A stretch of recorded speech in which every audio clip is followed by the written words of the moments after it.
Hello everyone and welcome back to another Heartwell dev stream, the live stream series where I continue to develop this adorable Souls-like action RPG with platforming mechanics and branching narrative. And if you find these dev streams interesting or helpful, be sure to subscribe to the YouTube channel and boot that bell button to stay notified.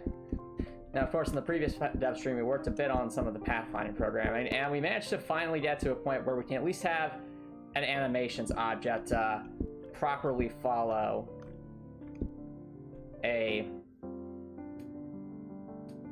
another moving object like that, which is a very big deal, of course. That's been something we've had trouble with in the past. What I'm curious now is for what we're doing tonight. We're going to be focusing on what we were doing towards the end of the last stream, where we were trying to consolidate the old, Cobra behavior code with the new pathfinding code. And if we can get that to work properly, then that would be a big accomplishment, because it would mean we could have Cobras that can behave independently of one another while still using the same set of code. So that's the plan for tonight's stream. And with that said, let's hop right back into the event editor and get right to it.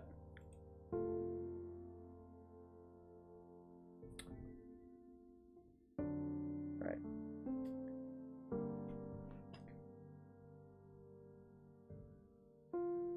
So I think we left off with... Yeah, so enemy collision walking 2 is the new reference. There's enemy collision walking 1 was the old reference.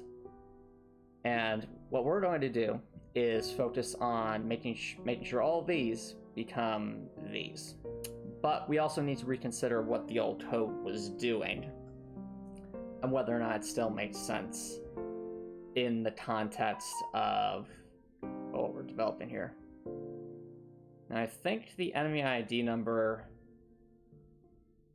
is the same as what we're doing here. Yeah, it has to be. Okay.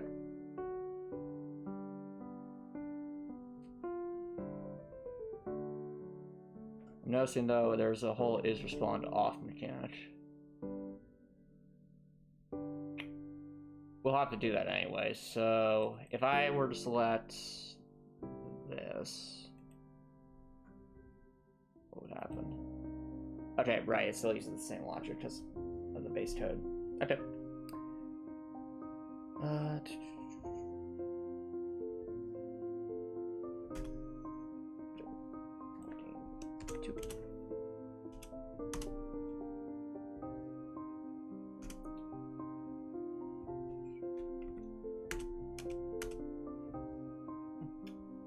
So, how's everyone else doing tonight? Just out of curiosity, while I'm working on this. Always interested to hear what you're all up to. As for other things that I've been working on, so in my spare time, I've been doing some planning for some of the attack patterns for some of the bosses in Heartwell. This wouldn't be anything you'd see in the demo. This would be stuff that occurs after the demo, but I was starting to organize my thoughts a bit more in terms of what I'm looking for in terms of bosses and, like, we'll say the mid game and even the late game to some extent. And quantifying that really helps has helped in a number of ways, including actually developing a full list of weapons that I intend to have in the game. So that's a pretty major change for me. Is that before I was kind of skeptical in terms of how many weapons I think there would be in Heartwell. I said a ballpark estimate was somewhere around 20 to 30 melee weapons and 20 to 30 ranged weapons. But now that I've started to organize my thoughts a bit more and try to break down how would weapons be obtained and where they'd be located, I'm fairly certain that there will be 30 melee and 30 ranged weapons in the full game. Not in the demo, but in the full game. Now, to be clear, this is all assuming that there isn't some, we'll say, development limitation or something like that that's on a programming front that limits my ability to do that. Since I know Fusion 2.5 has some limitations. Now, I've been able to overcome that so far with, you know, the fists, the rocks, the axe, and the tomahawks. But once we start getting into larger amounts of things, there's always the slight possibility that something unexpected happens. But at least for now, I have plans for 30 melee and 30 ranged weapons, and I will have to detail like specific stats for a lot of them and like their specials and things like that. It does make me excited to at least know what they are, because knowing that also helps me develop what the bosses are later in the game.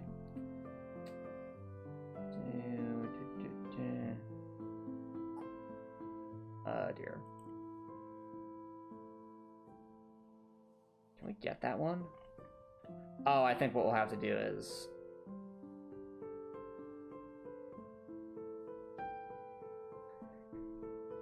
copy pasta over here.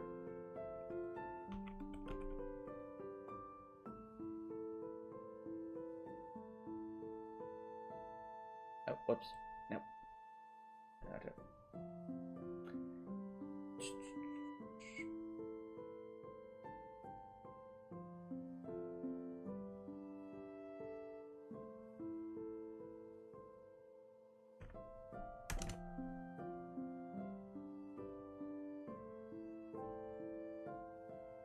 I think, yep, that's that line of code. Activate you.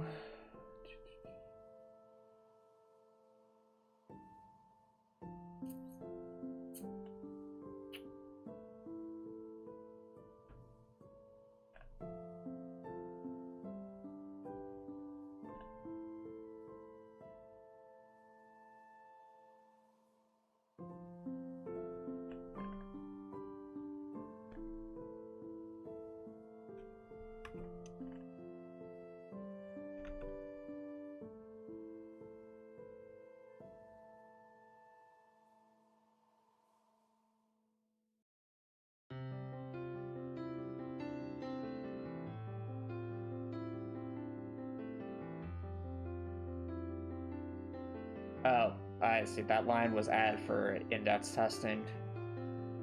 Okay, well that's this is a dummy line. So that's not necessarily needed.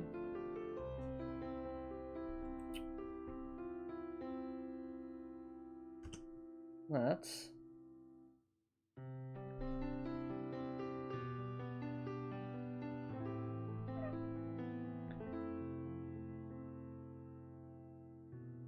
Yeah, so this was what this was a me attempting to try and see if I could separate the collision boxes to different cobras, and not quite succeeding there. So that's what this particular line is. Not necessary though. It just make sure I didn't delete anything else. Nope. Okay.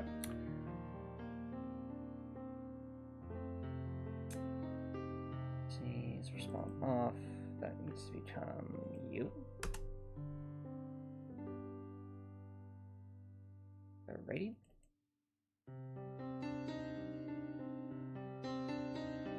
Now this will be a copy pasta.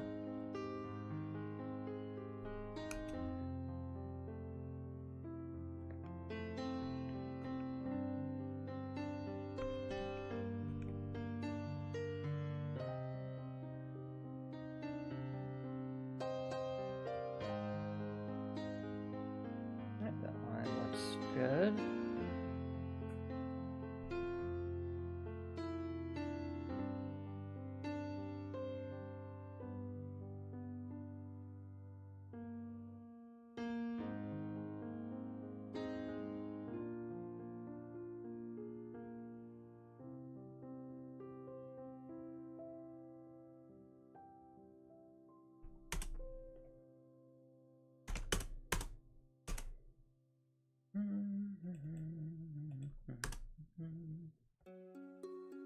Righty.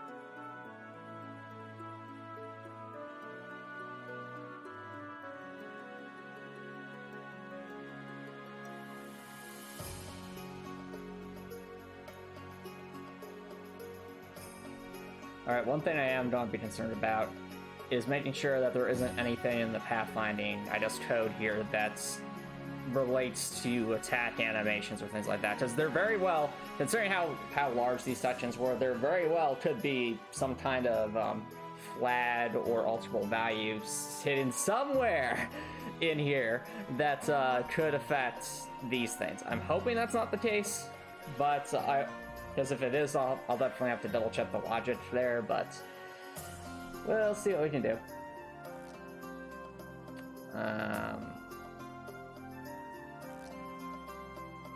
Meantime,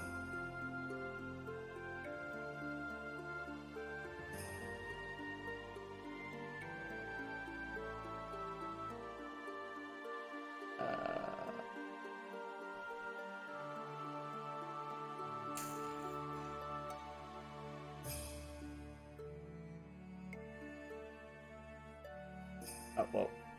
Whoops. Loop C, animation diffuse playing. Yeah.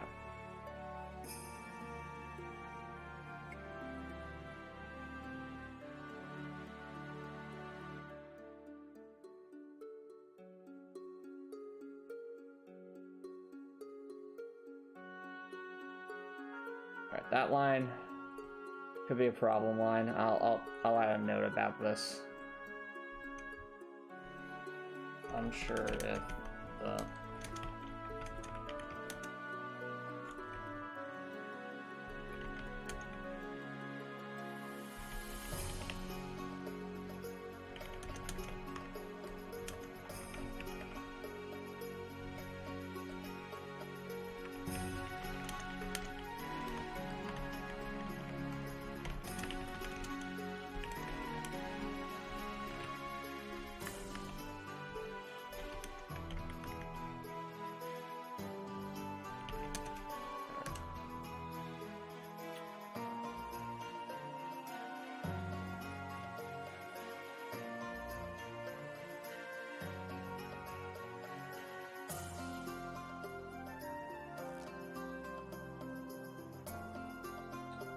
right?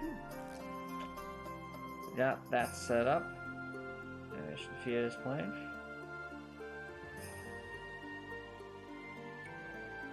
Retrieval. Yep.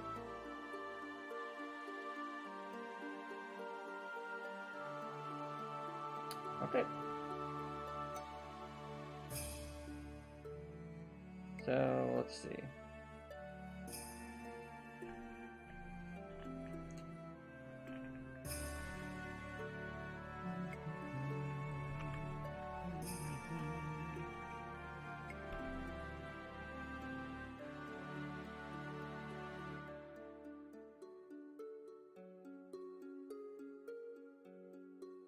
Wait, is that redundant line?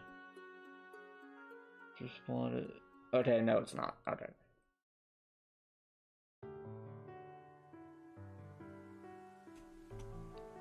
It looked similar to the other one, that's why I was a bit confuzzled. However, I think it will work out. Well, we'll see. Well, alright, copy pasta it is. Oop.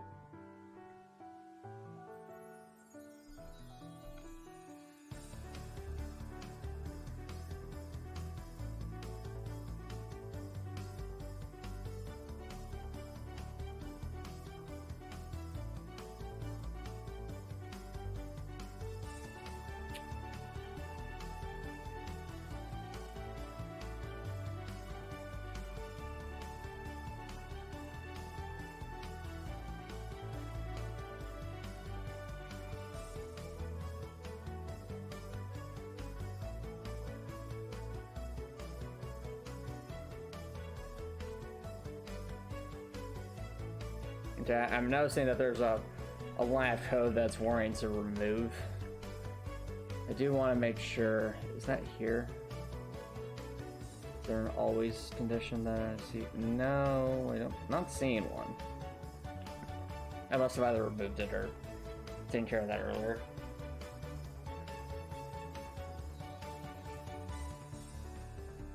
Okay. Now for the tricky part. Okay, so that's just pathfinding. Alright, more pathfinding stuff. That might be important.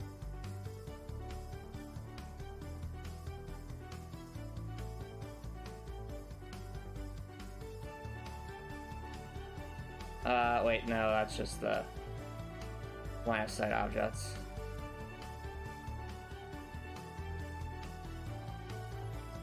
Well, actually, no, okay, that's just the projectile, but not we have something similar to that in the rework code.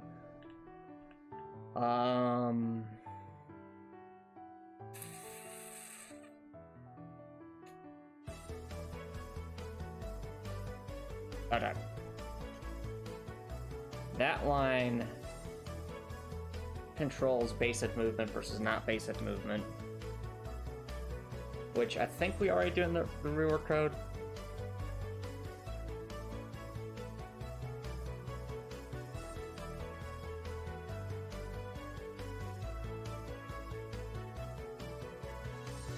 Okay, it's the delay sequence. Controlling, setting basic movement off, destruction, stop animation. Alright, basic movement logic, that's using the pathfinding algorithm.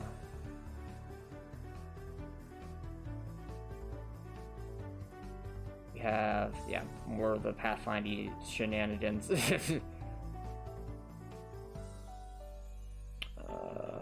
Okay, this is all pathfinding shenanigans.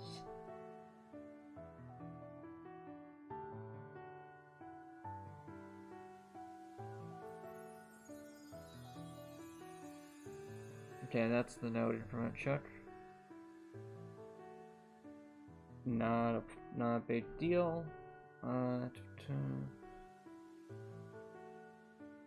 That's just anti-wall collision stuff.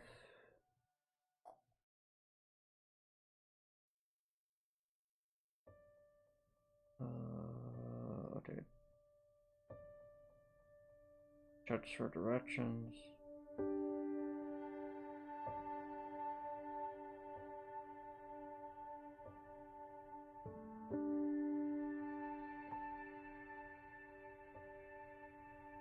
I'm realizing now just how much code we're saving with the rework, because there was a lot of convoluted logic here to try and make sure that our enemy collision object wouldn't get stuck before, whereas now it's a lot simpler than this. I guess that's one of the fun parts of designing doing a rework, is you've learned so much by the time you get to the point of reworking old code that you realize you can do stuff more efficiently and things like that. Okay, this is just the collision check for the player.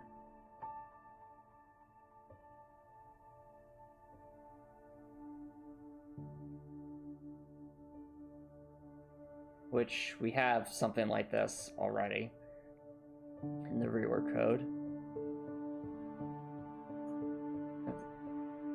Back to detection code. Alright, good. So, from what I can tell, chat, there doesn't seem to be anything in this code, in the old pathfinding code, that we aren't mimicking already with our new pathfinding code in some capacity. Which is to say, we can basically delete these two giant brackets of code. You know, if you're saying about italics, is that ideal? No, because I do have a backup of this. Like a full backup. I think, where did I put it?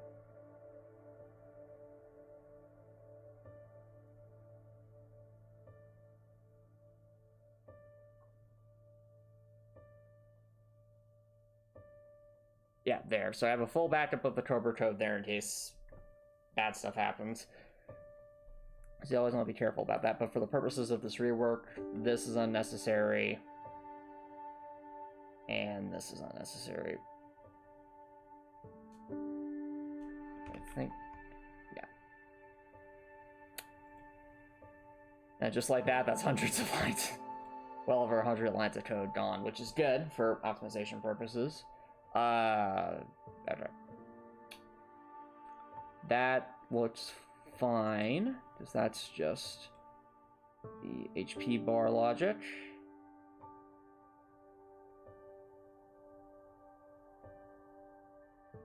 Right, into damage we go.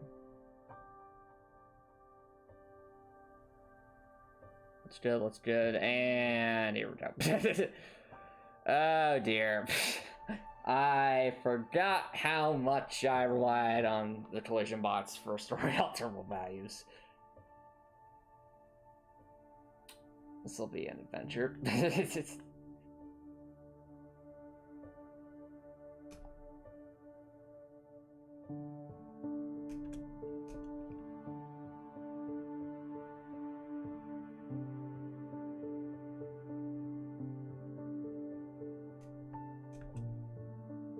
Oh.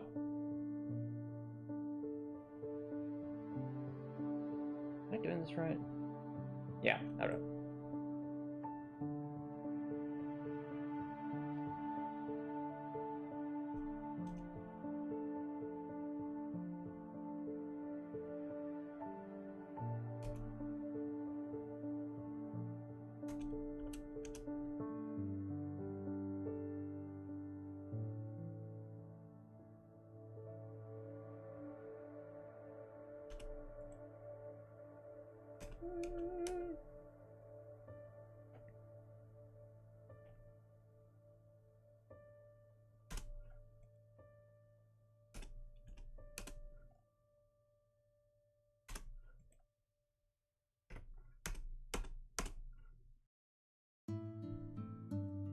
Ready?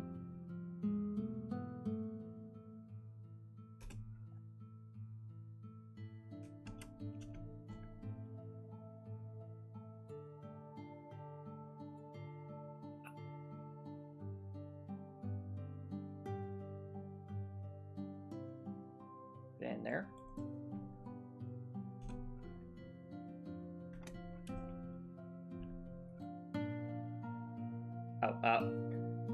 Right, before I forget, so next week I will be on vacation, so there won't be any streams next week. But after next week, the stream schedule will resume as normal. So just want to make sure you're all aware of that if you're watching this on YouTube.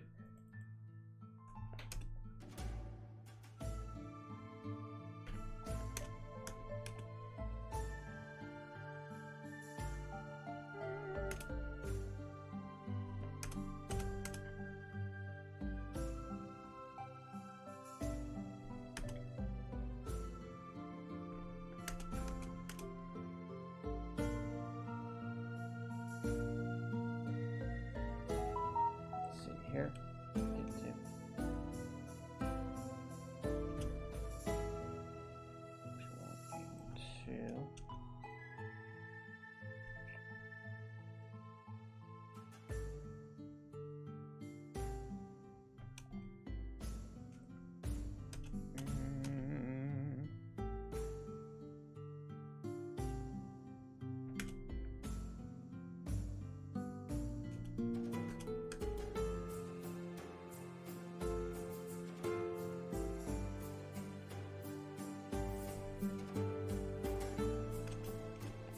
One thing I am thinking about is,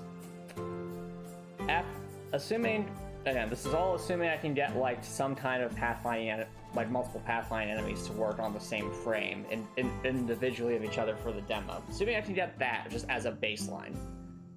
I'm thinking that after the demo is released, I'll definitely want to consider making what I will call the generic enemy object.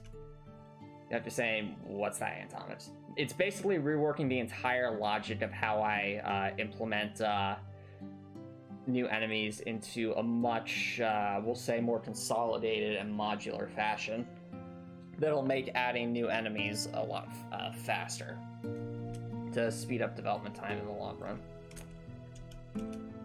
And thus the obvious question is, okay, Antomicx, what does that involve? Basically, it's stripping down the idea of an enemy to its fundamentals, which is kind of what we were doing with the Pathfinding rework here, but it's expanding that to be even more generic.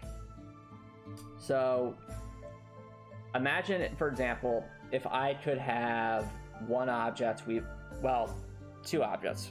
One enemy collision object and one enemy attack animations object. And just with those two objects, having the capacity to control, like, to implement, to represent, like, 10, like, at least 10, possibly more different enemies at a time, simply by altering alterable values or things like that, and having, like, built-in code to adjust for that. As opposed to what we do here, where every time there's a new enemy type, we have to create a completely new object and copy over a lot of the same logic. I was thinking, like, if we could just have a generic enemy type object, and it's like, okay, if this is alter battle value 1, then we change the animation, attack sequences, and stuff to, say, the Cobra. Or if it's alter value 2, now it's the Rattle, and so on and so forth. And it has different logic for how it should behave. Obviously, certain enemies will be more complex and need to be tailored in that specific fashion, but for the normal enemies, shall we say, I think that could go a long way towards speeding up development time. And also preventing a lot of future headaches. Can I change that? Okay, note to self: we need to move that, but it needs to be third from the bottom.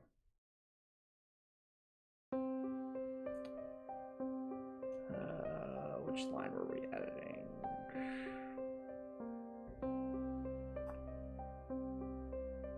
First line, edit.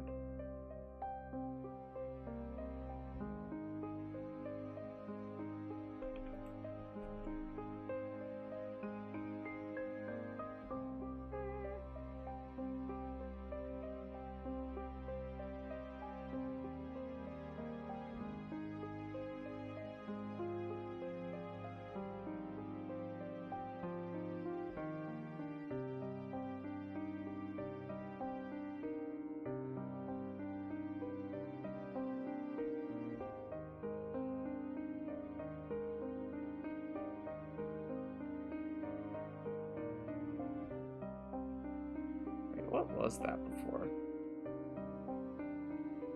That stopped right.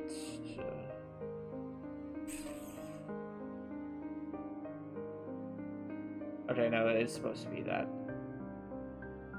Trying to think, what was the purpose of that? I think that's probably an HP check.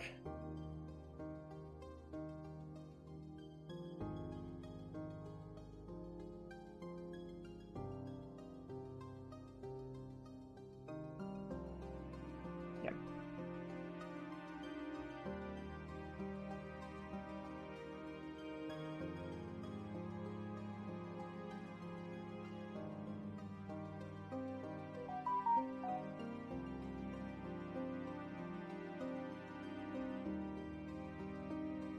So it's still a critical hit M, so we can press OK there. There it is.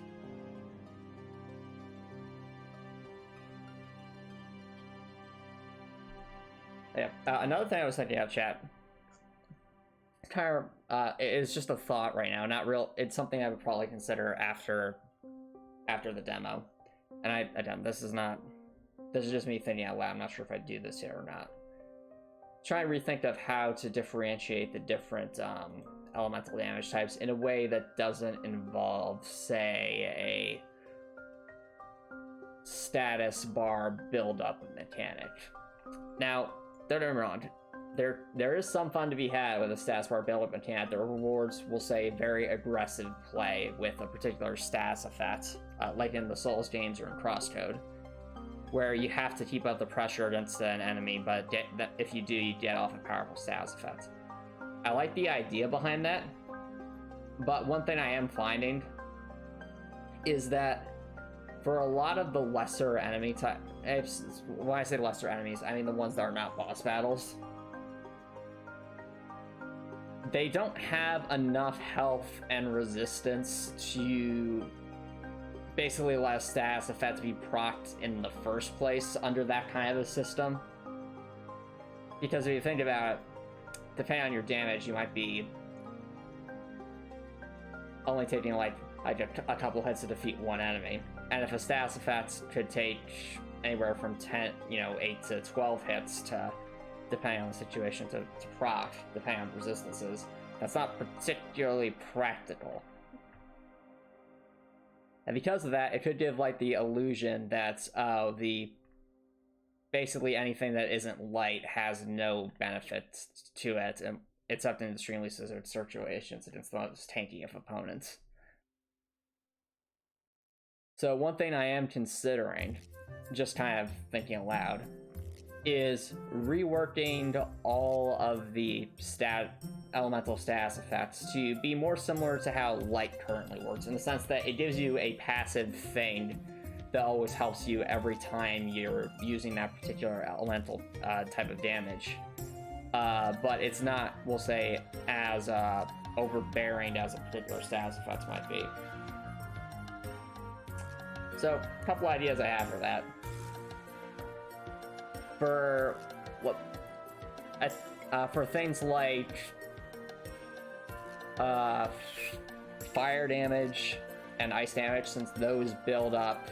Originally, the intent was you build up a status bar, and then it would cause, we'll say, a consistent percentage of damage over time. With burn being a faster rate of dealing damage, but lower damage overall. And frostbite would be a slower rate of damage over time, but it would be a larger amount overall over the course of the entire time period. Yo, Copper Nicholson, thanks for dropping by. How's it going? What? What happened in Tavalia? Why?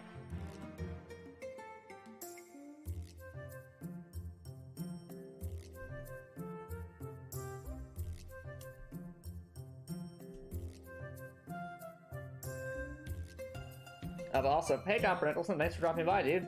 How's it going?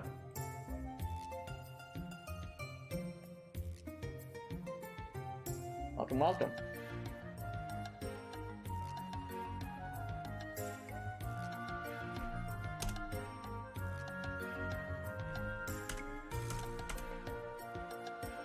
But yeah, the way the flame and the burn and frostbite stats currently work is like that. It's very similar to like poison and in like Elden Ring and things like that.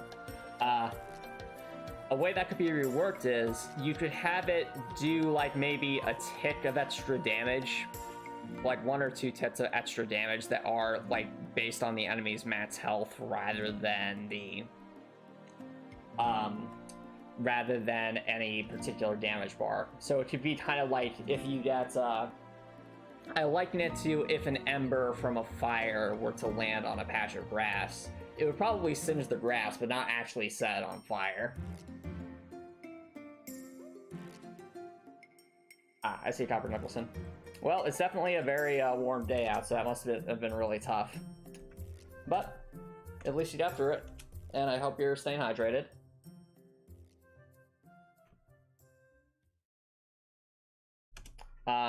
So the thought would be, instead of having it build up a stats effect that would last for a bit after some aggressive play, it'd be more so like, let's say I hit an enemy with a fire melee weapon. Well, that'll do the damage that the fire melee weapon's supposed to do, and it will also deal a tiny bit of burn damage that's based on the enemy's max health.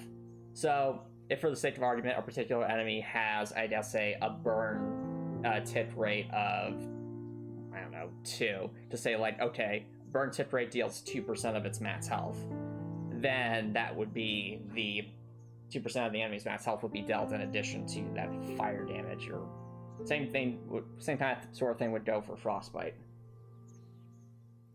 I see Copper Nicholson. Well, best wishes with finishing that up. I know, yard work, landscaping,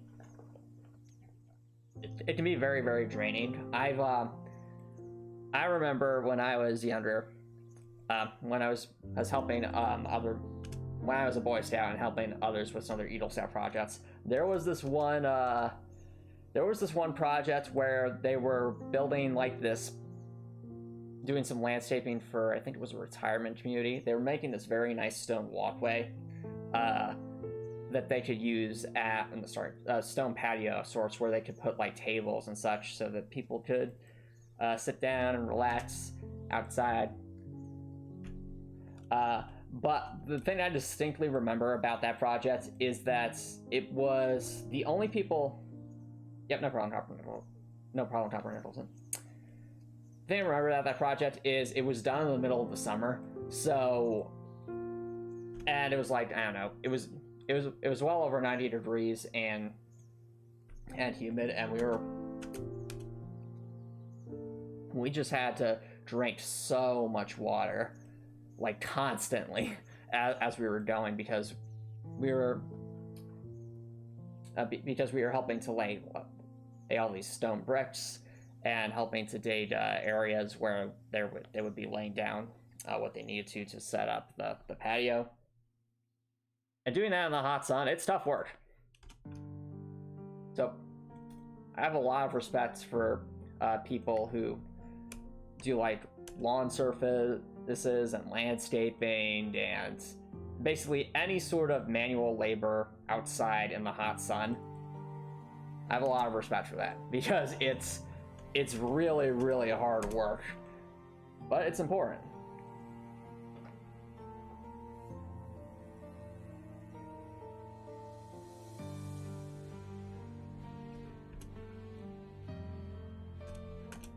Now, what was I talking about? Oh, right, stats effects. So that would have been my thought for like fire, also for like burn and frostbite. It's like doing some kind of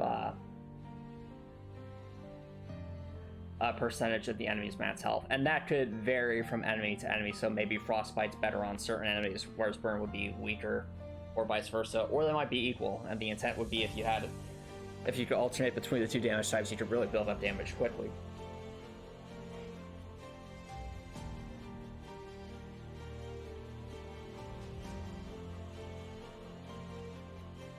I could also make it to where, possibly where like the burn or the frostbite scales with the actual damage, like the percentage might scale up in some capacity with the damage that the weapon deals. So, for example, if one, we'll say, fire weapon is really, really deals a lot of damage per hit, but it's really slow, I feel like that big heavy hit might deal a higher tick of damage than, say, a fire or weapon that's you can attack really quickly with, but perhaps is a bit much weaker just on a per hit basis. And that's just me thinking aloud in terms of how to balance it, because I could easily see the situation where someone just tries to find a fire or ice weapon with the fastest possible attack rate and spam things just to spam to win with the percentage of an enemy's max health idea. That would be that kind of a rework. For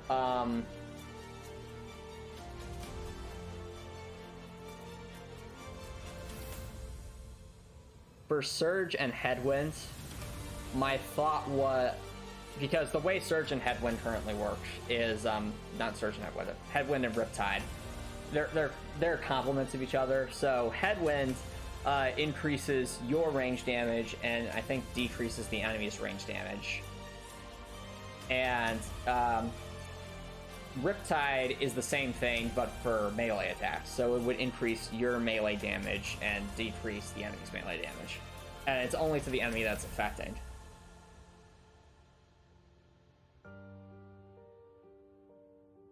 My thought with those is, instead of, again, the idea of building up that stats and then temporarily having that boosted damage, maybe make it so that with each hit you're deliberately increasing the damage you'll deal with the next hit to that enemy for that particular damage type, and making that type of attack that they're doing weaker, but cap it off somewhere that isn't as extreme.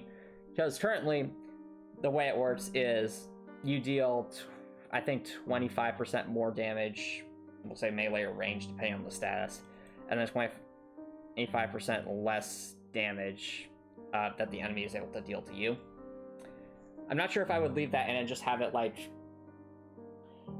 the player builds up to that slowly with each hit. It'd probably be a situation where you have an alterable value that you add to if you happen to be dealing damage with a particular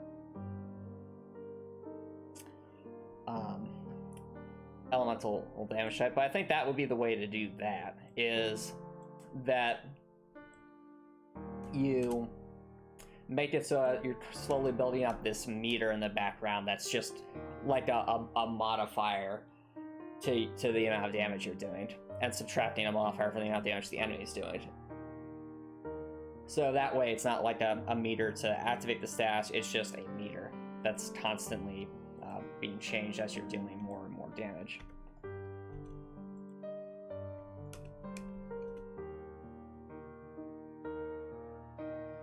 So those are my ideas for, like, again, the types that increase damage and the types that do that. What gets me confused is trying to think of how you'd rework Fault Line and Surge. So, those who don't know, the way it works currently is when Fault Line is active, the enemy has 0 defenses. Like, all their resistances are gone. They resist nothing when Fault Line is active. When Surge is active, on the other hand, the player is guaranteed to do a critical hit. So, like, every attack is a critical hit. That's what Surge is. And trying to wrap my mind around how to translate that into just a constant over time thing is a bit confusing. My current thought would be to kind of do something similar with my rework idea for Riptide and Headwind, where it's just like you have this alterable value you're building up that's like a bonus rate. But trying to balance that, I think, will be tricky, because I feel like with Fault Line, that's actually very similar to the to a special I gave to the Ats and might give to some other specific weapons that when you called a chip away, where basically when you attack an enemy, you're slowly whittling, like, reducing their defenses. Perhaps Fault Line could be, or perhaps like Earth Damage should just be that thing that does that, and the chip away to be stacked on top of that. I mean, now I'm thinking out that might work, but that could be a thing. And conversely, with Surge, my thought would be make it so that maybe you have your base critical hit rate for whatever weapon you're using, but if you happen to be dealing electric damage to an enemy, you're also adding a modifier onto that enemy that makes you more likely to deal critical hits. So the equation would probably look something like, is player dealing damage to enemy? Yes. Okay. Check critical hit rate. So critical hit rate is equal to base critical hit rate of particular weapon plus we'll say Surge buildup or something like that, or Surge modifier.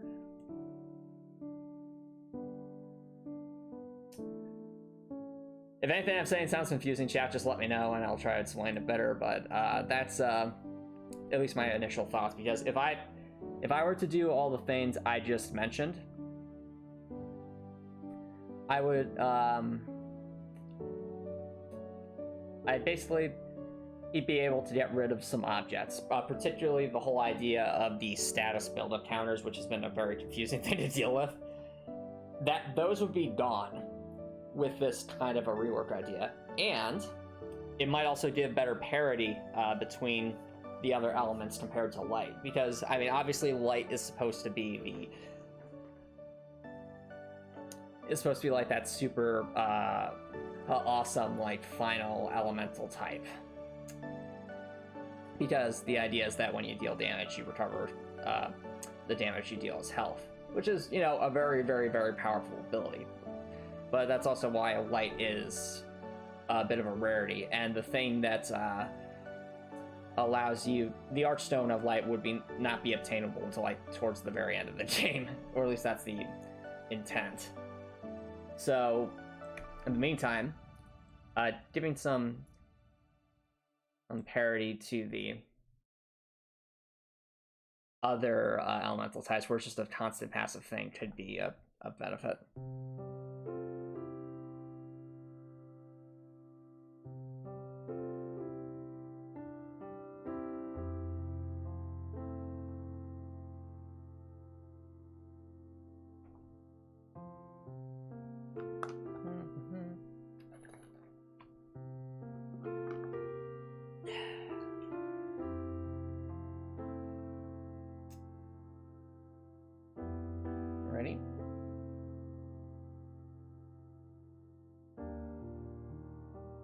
Alright, it is stopped up.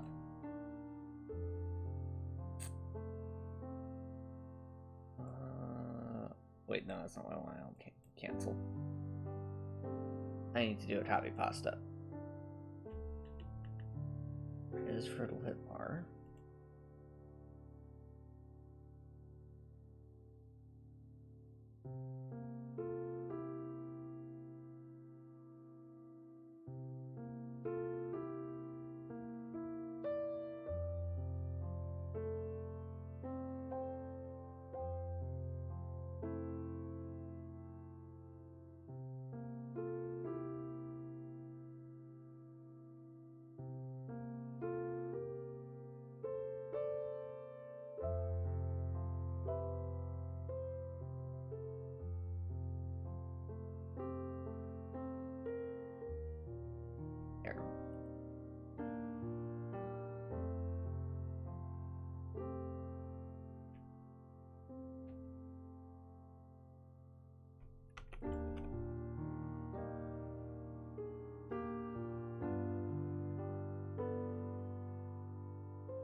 Alrighty.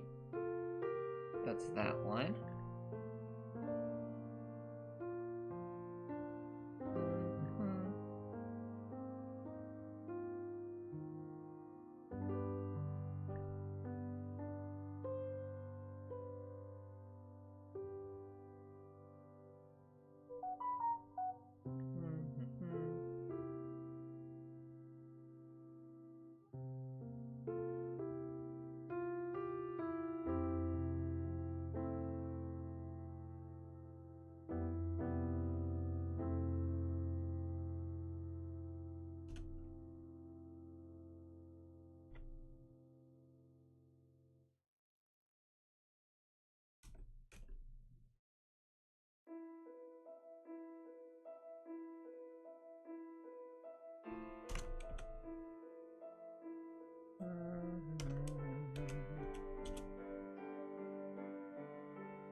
Now we copy pasta. Yep. And move that up. Alrighty. That's that line.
Alright, well that'll have to be a copy pasta. Let's at least chat through all the rest before I go too crazy, because I do know. Oh yeah, so you see this chat with like all these different creating elemental build-up stats things. This is what I'm talking about when I'm saying like a lot of this code could be just straight up deleted if the stats effects were reworked to not require a build-up gauge. But and that's just a theory, a game theory. I'm just saying, but the point is that's something to think about for the future. Not really pertinent for the demo, because in the demo you can't really get any of the other elemental damage types besides light, because and you have to say, Antomicx, how can you get light? Well, one of the weapons has a special that lets it get some light damage if you so choose, but light doesn't need a stats build up because it's just you're recovering health from some of the damage you're dealing.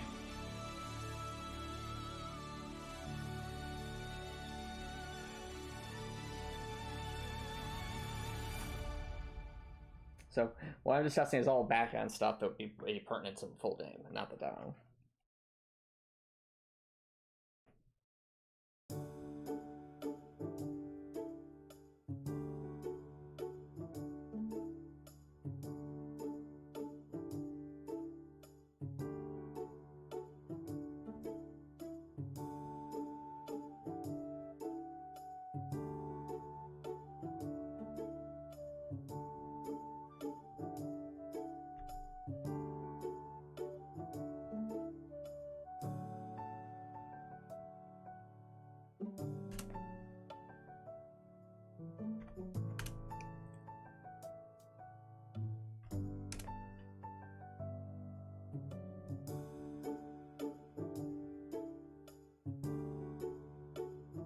Yeah.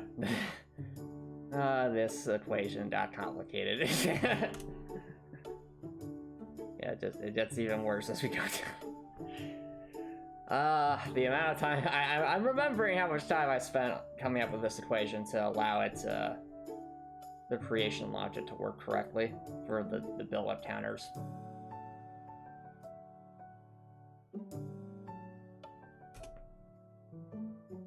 But it just adds a lot of potentially unnecessary complexity.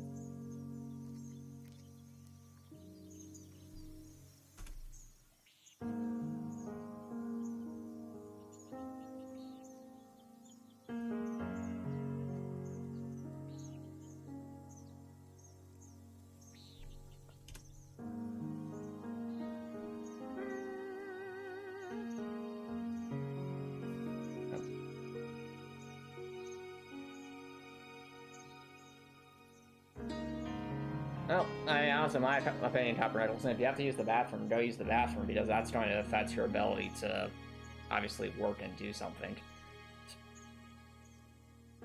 And I remember when I was younger and was like mowing the lawn, if I really needed to use the bathroom, it was worth it to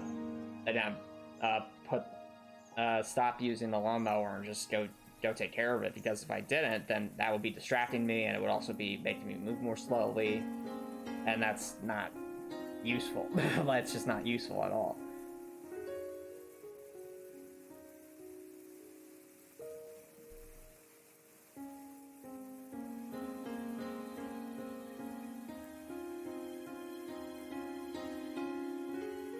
Anyway, okay, just that. Just that.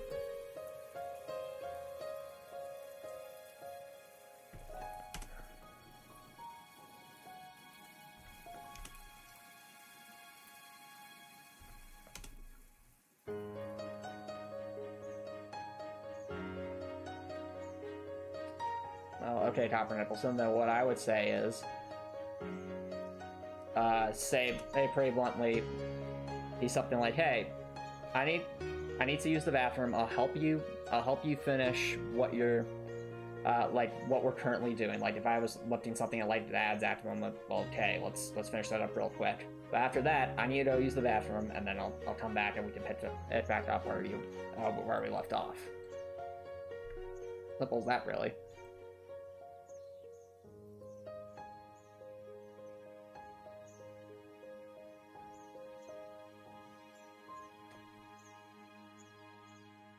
Yeah, no problem, Copper Nicholson.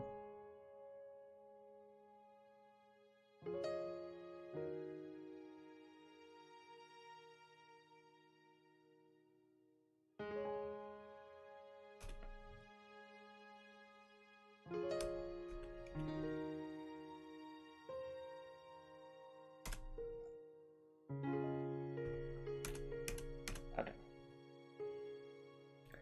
So with this particular line, the one thing we have left to change, all the way up here, we have to move that to collision warning too. But we need to keep in mind that it needs to be the second line from the top. So the order here matters a lot.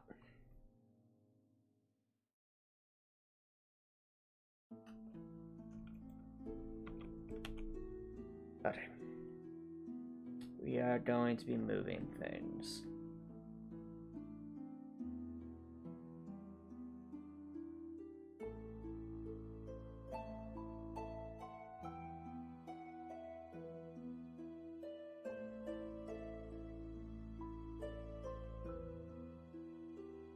Okay, that'll do it.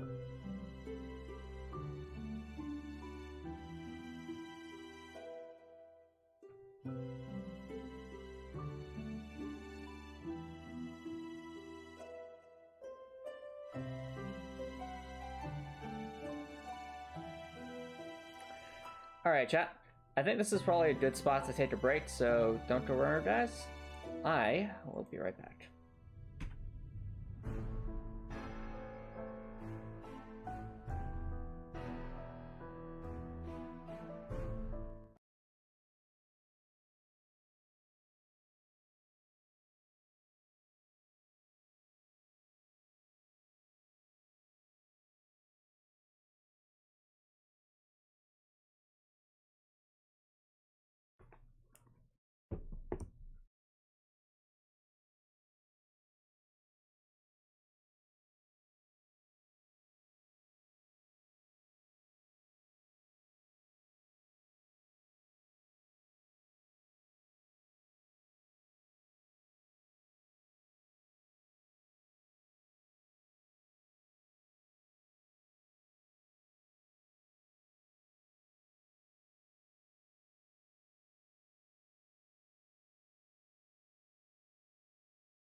Alright, chat. Welcome back, everybody.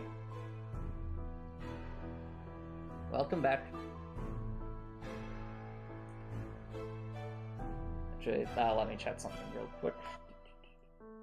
Okay. Yep, that's there.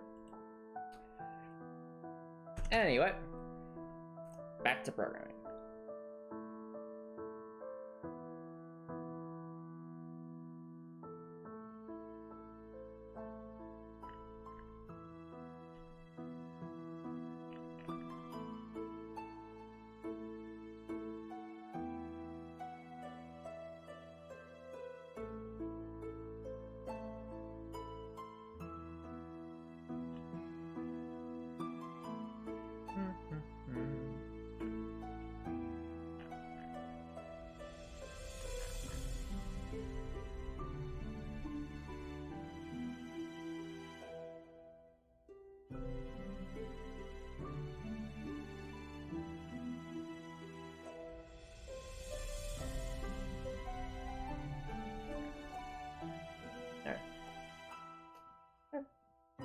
Alright, sounds like Copper Appleson.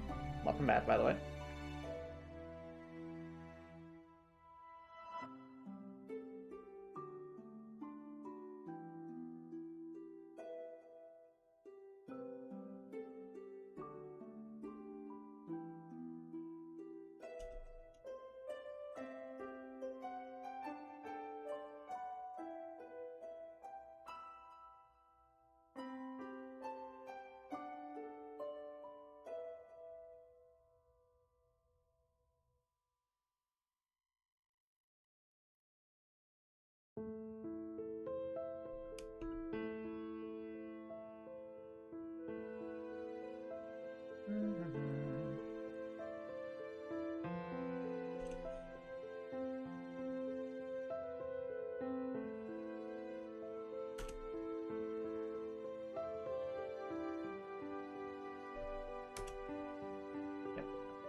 With angels in it? I mean, there's angel beats, but whether you would call the characters in that anime angels or not is debatable.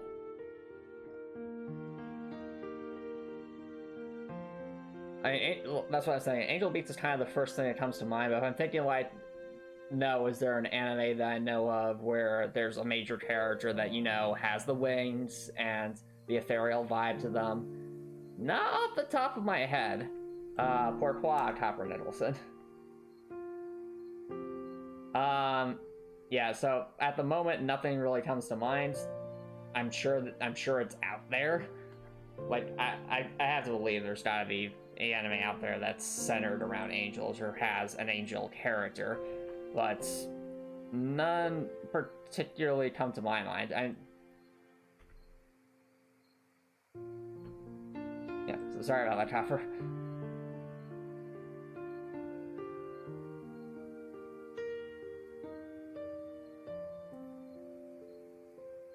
Although, speaking of anime, the most recent Spy Family episode, which I will call the Dodgeball episode, was just... it was so over the top and amazing. Was it my favorite episode? No, but they definitely... But I've liked all of the Spy Family episodes. It's just that they definitely went hard with a lot of the references in that episode. It was pretty funny. All over just a little game of dodgeball. We have like everyone training super hard, thinking they'll earn a Stella from like being the MVP for dodgeball. At least to such ridiculous hype moments.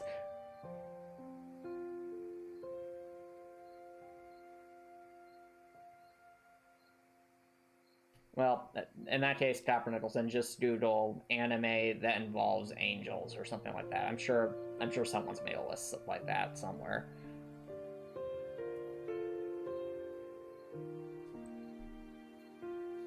If anything, I feel like a lot of stories have more like angelic symbolism than actual literal angels in them, and that just depends on the subject matter and what they're going for. I mean, the symbolism of angels can be quite powerful.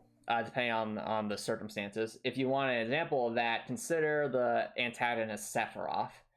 Sephiroth has one wing, and that's done very deliberately to reference it, basically make him an allusion to the idea of a one-winged angel, which is we'll say, a not so nice bit of symbolism.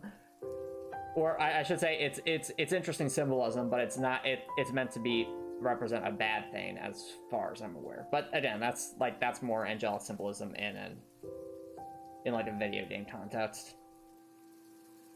Then there's all the we'll say in Undertale and Deltarune, you see a lot of images that look like, I think it's like a little orb with like a little dash down the middle and two wings on the side. That's somewhat of an angel symbolism, or at least some kind of holy symbolism.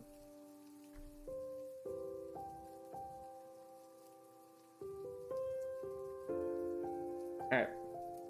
Now then, Captain Nicholson, if you want a popular anime that does talk about the afterlife, but isn't necessarily showing you angels, I would say Angel Beats is fun.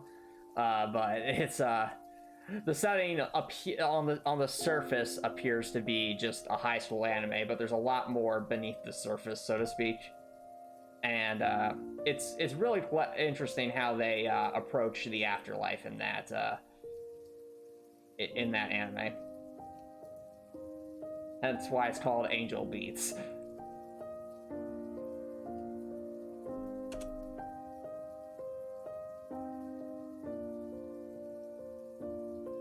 I'd suggest looking at a Copper Nicholson, because I'm sure I'll mess up the symbolism just talking about it off the top of my head. I will say, I'm not sure if the idea of a one-winged angel is supposed to be a reference to Satan. But one thing I do know about biblical mythology anyway is that Satan used to be, I think, one of the higher angels or archangels or something like that. Like, he used to be an angel, but he fell from grace. And the idea of a one-winged angel could be related to that, because it's the idea of an angel falling from grace, like Satan. Hence, and when that would make sense, considering Sephiroth is the main antagonist of like one of the Final Fantasy games.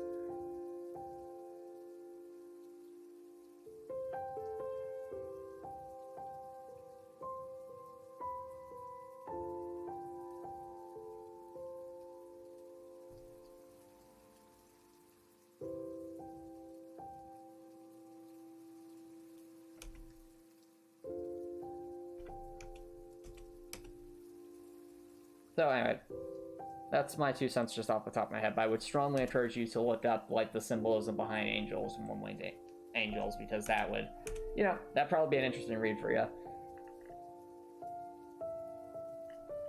Alright, now we need to copy pasta that.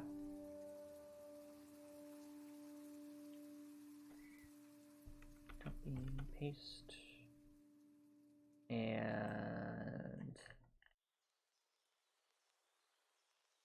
Control X, Control V. Perfect.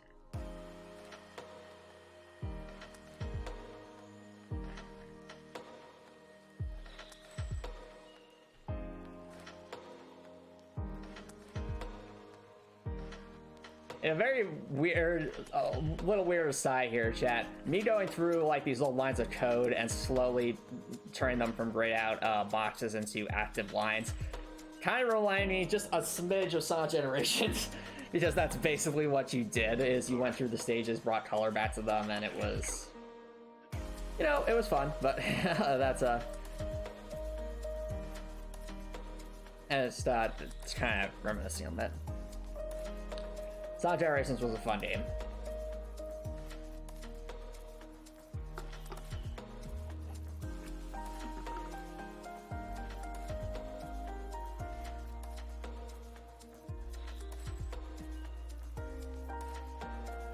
Right, that line's fine. Remember all the happy times we had? Okay, so all of these are fine, because there's no reference to the other one.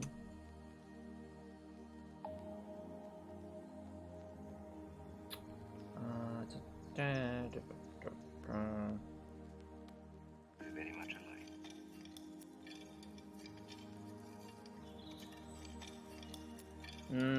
I strongly disagree, Copper Nicholson. A lot of people love Sephiroth's design, and you're literally pointing out the reason why he's a one-winged angel. It's supposed to represent corruption and deviation, both qualities that Sephiroth embodies. So it fits. It really does.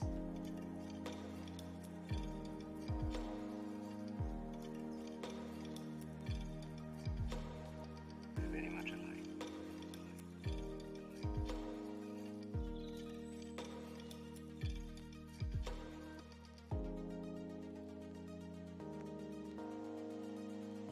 All right.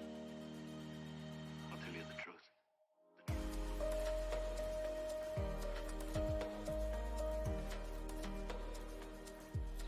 Alrighty.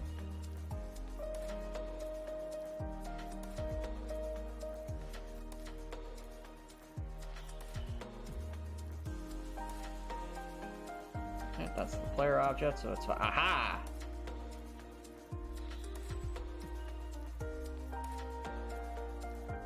We have things to change.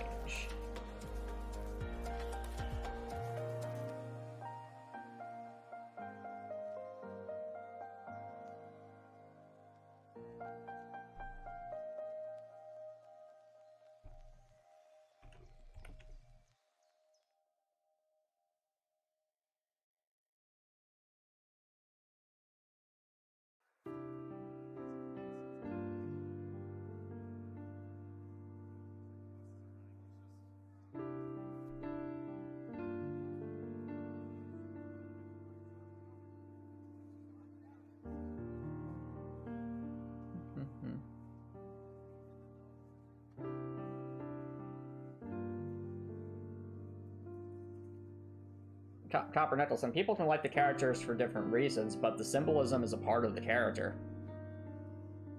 Whether you think that makes his design look cooler or worse, that's your opinion.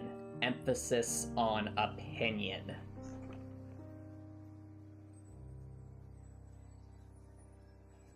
But the symbolism's still there. At some point, some developer who wrote the character Sephiroth had to make the conscious choice to include that symbolism in the character design. So, that's deliberately there.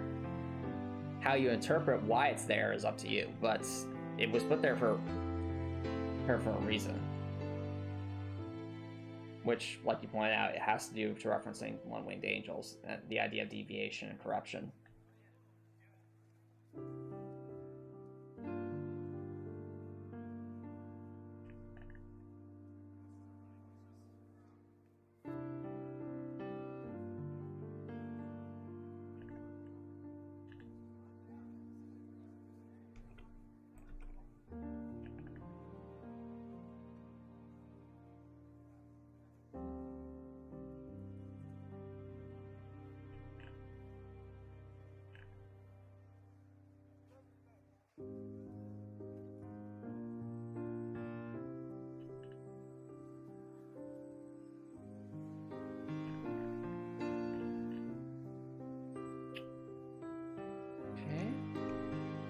Activate that.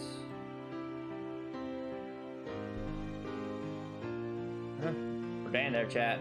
We're definitely getting there.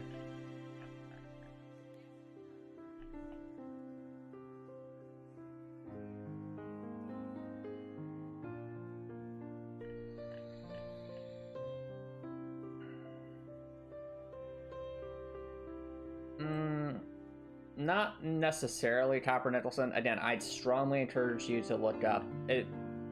It also depends on the mythology too, like what kind of which major mythology you're looking at. But again, I'd strongly encourage you to look that up. Why I'm saying though is that at some you'll find sometimes in myths, Copper Nicholson, some beings that are meant to be good become evil over time through corruption or other things, and other beings that were meant to be bad become good through enlightenment or things like that. I mean, I'm not sure if this is an old myth, but consider a more modern take on that, that being Shrek. So Shrek, you know, is an ogre, and ogres, you know, traditionally are considered big scary monsters that you'd see in all, like in all sorts of old lore. And yet in Shrek, by getting out of his swamp and by going on a quest and by doing rites by other people, by other, we'll say, monsters and such who had been rejected or rounded up by Lord Farquaad, Shrek ends up becoming the hero of the story, overcoming the otherwise generic characterization of all ogres are evil monsters. Well, Shrek's not. and he goes on a heroic quest to prove that. So you can have a situation like that. On the flip side, like you saw, let's consider another modern example. If we look at Star Wars and Anakin Skywalker. Anakin Skywalker was supposed to be the chosen one, the Messiah, if you will, similar to other messianic figures in religion. There's this idea, this prophecy of someone who would bring balance to the Force. Well, Anakin Skywalker was supposed to be that guy, but Anakin Skywalker also had significant character flaws that ended up corrupting him to the dark side, and he became the Sith Lord Darth Vader as a result. In other words, he was a Jedi, which is supposed to be the embodiment of good, and fell from grace. Perhaps Chopper Nicholson, if that helps you understand it better. But I'd highly recommend you to read up on it a bit more, because there's a lot more nuance than what I just spurted out. Not every demon was necessarily once an angel or necessarily a good creature, and similarly, not every angel is necessarily an amalgamation of a demon or a foil of a particular demon. But it is interesting to point out where those overlaps occur. At least in my opinion. And now I realize I forgot to edit that.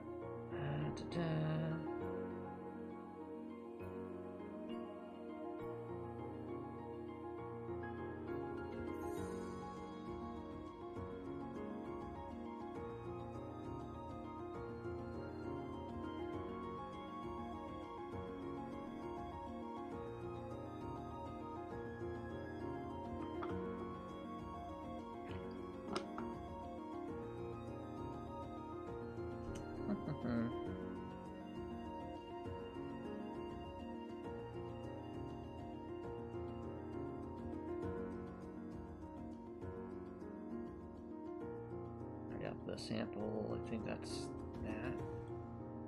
Great.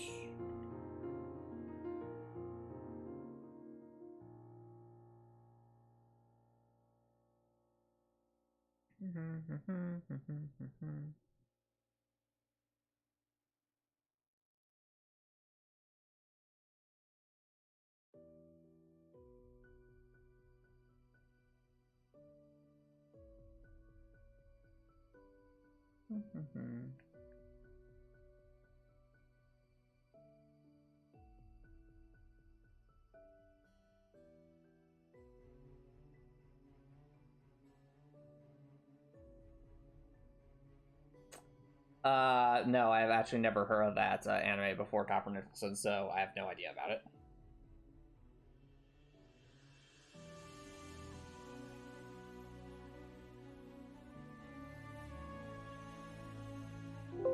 Oh, actually, while it's not an anime, if you want to get real technical about it, you could argue that Xenoblade Chronicles 2 has some angel characters. Because the character Mithra is most certainly meant to be an archangel of some kind.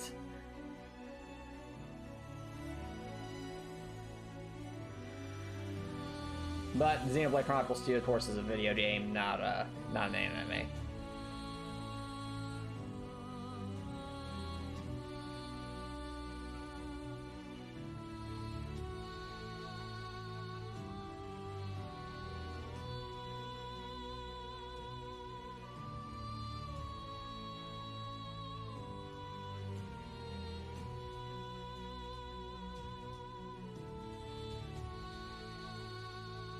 Yep, it's that Mithra, Copper Nicholson. That is meant to be an angel character.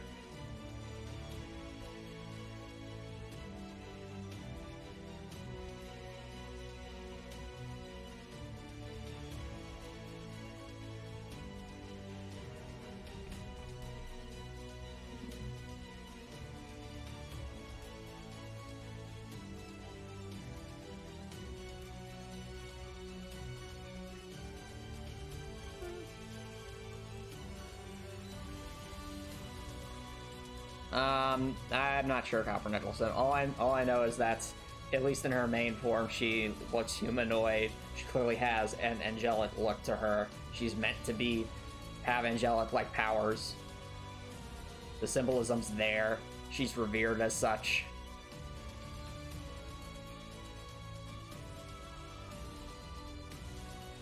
And just doodle Mithra Xenoblade Chronicles 2 Copper Nicholson.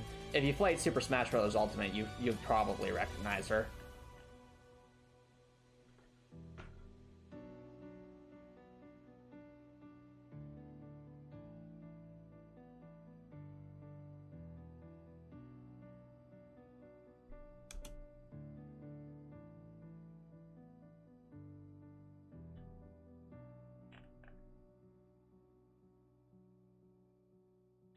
Actually, wait.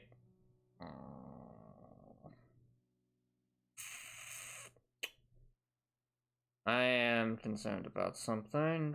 Am I ever setting that enemy index? That could be a problem. Let me just double check.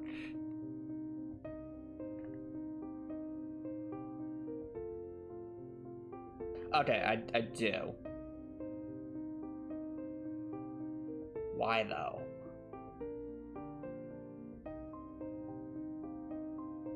I feel like that might be asking for trouble.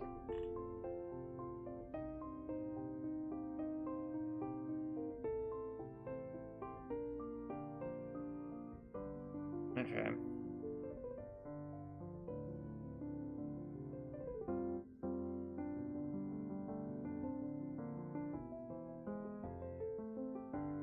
Nope, I'll make a note about it.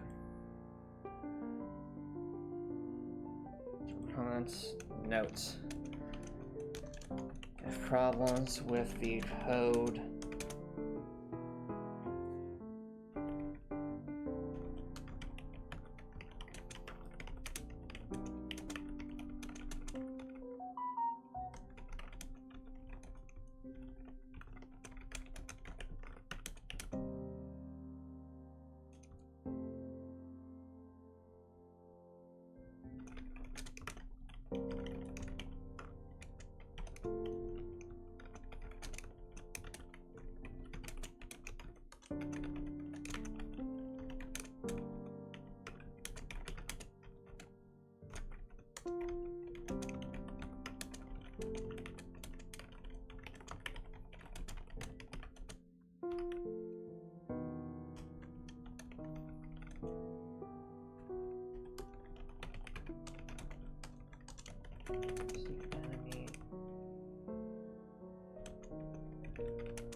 But yeah, I'm thinking like if problems start arising, this might be one of the problem areas. Yeah, because at a certain point, chat, we're going to have to see whether or not this works. And if there are issues, I feel like that's going to be one of the first places we need to check.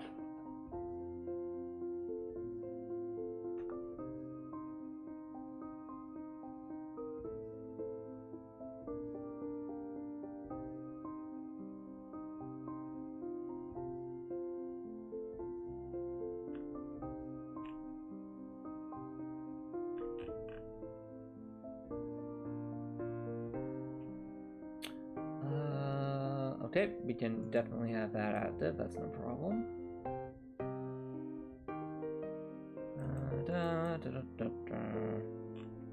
Okay.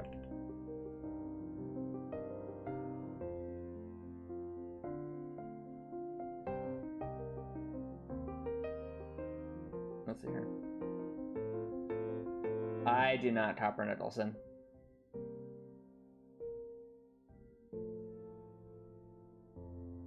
Well, I didn't copper Nicholson. That's a question for your dentist. I have no idea, dude.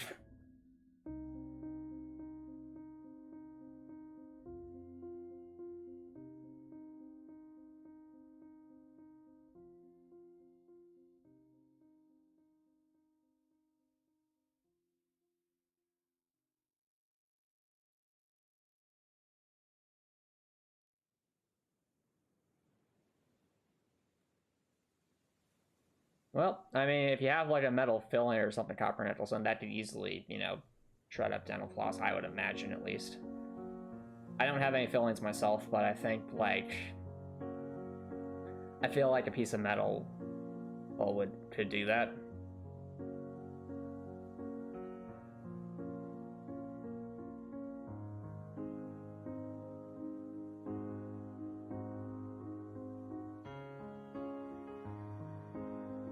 Alright, so what I need to do here is carefully copy pasta. Is respond, goes under to make that invisible. Is attacking to the very last line.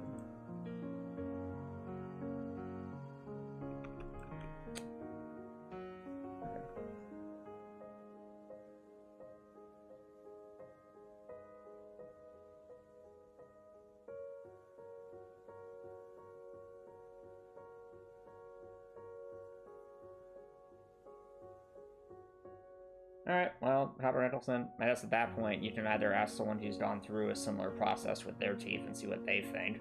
Just as, like, advice, but again, the medical professional is going to be the one who can give you the best answers.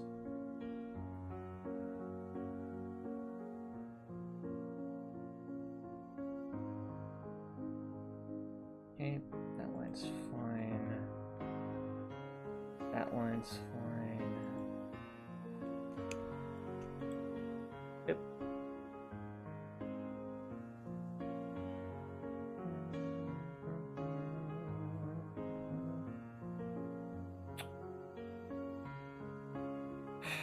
Alrighty, well, I think that's every line for the code that we were trying to adjust. Get that. Just do a double check, make sure I didn't miss anything.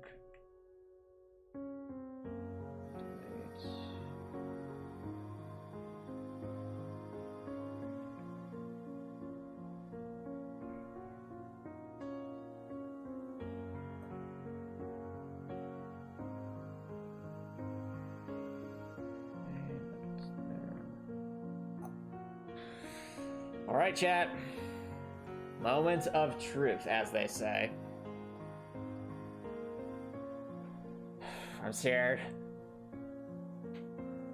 Okay. Something. Oh dear. Well, that's a problem. Well, chat, something is not right here. Oh dear. There are many things. Something is preventing this from moving, isn't it? Okay.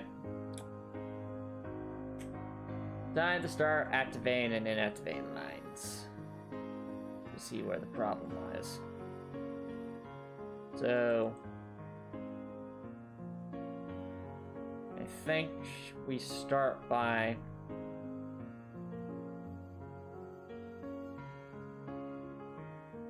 animations.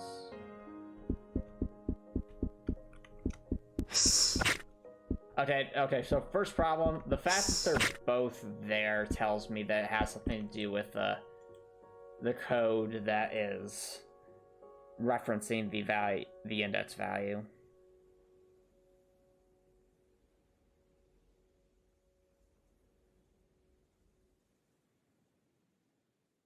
So let's make a note about that.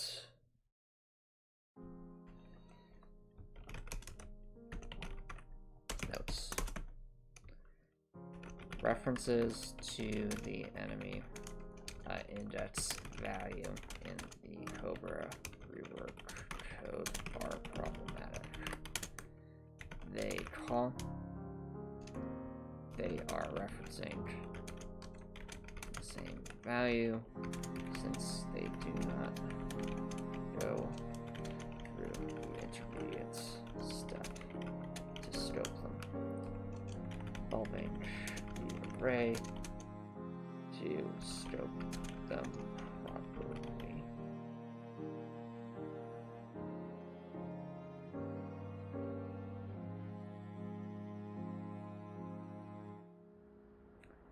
Right.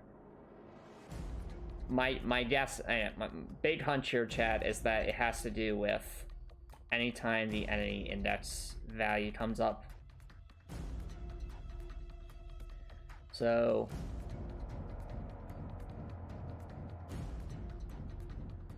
actually, wait, is it this line?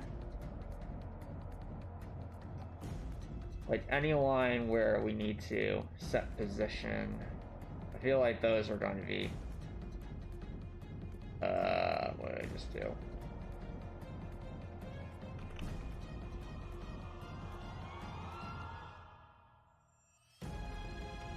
Is that adjusting?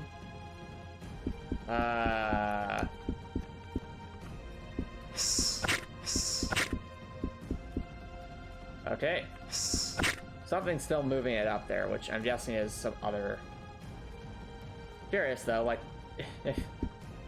Oh! Well, the direction's definitely not correct, but that's kind of funny. Well, this chat, they're doing the moon one. I know that's not correct, but it's more correct, just not correct.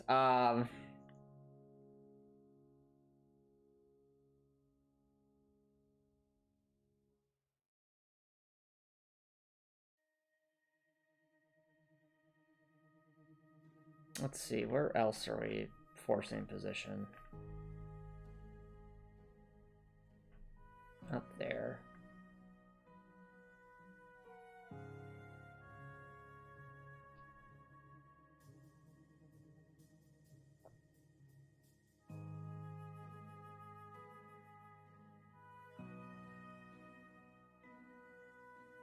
Somewhere in here, I feel like we're probably forcing position back.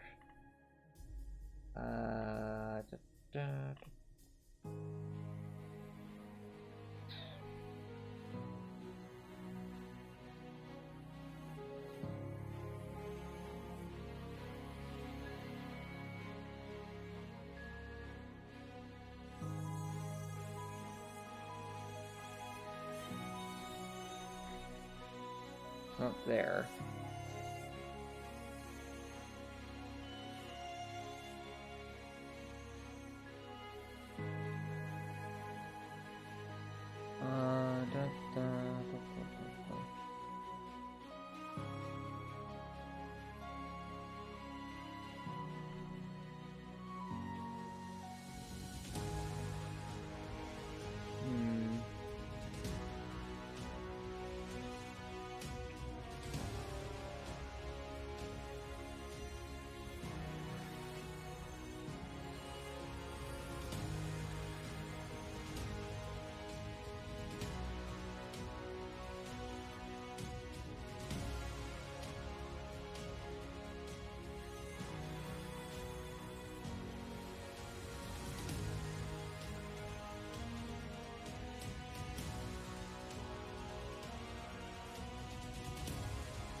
We're not forced in position.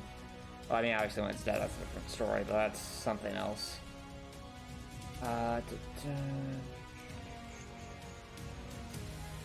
Yeah. I feel like these kinds of lines are problematic, where we're referencing it like that.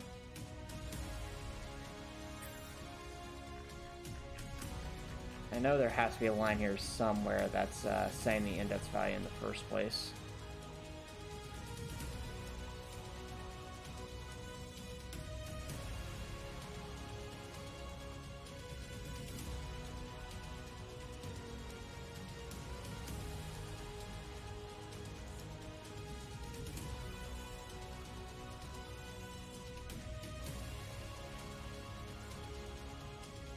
Yeah, there it is. This line right here might be problematic. I know if we didn't activate this, weird stuff is going to happen. Oh, whoops. Can we separate you? We might be able to. I want to see... Okay, so they can attack independently of each other. That's a big deal. Obviously, the direction's still wonky, but it's something we can probably figure out. So, things we need to...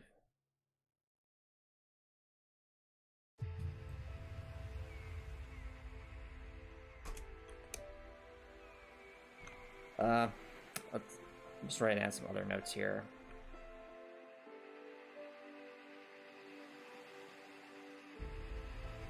Cobras currently do not look in the direction they are moving.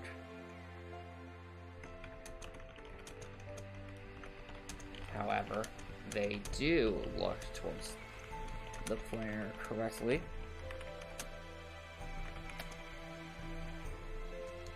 During their attack animations. We'll need to investigate what controls the direction that the Cobra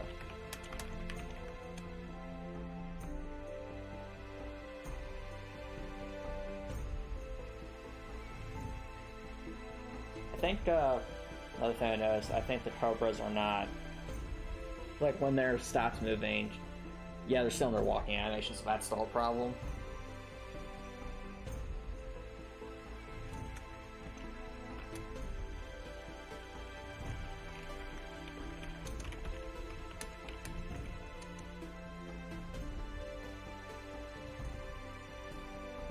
Cobra walking animation continues to play even when completely stopped.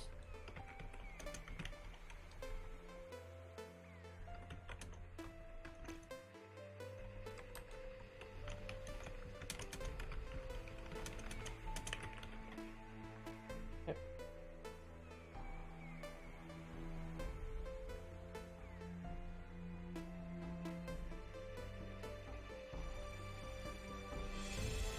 All right. I think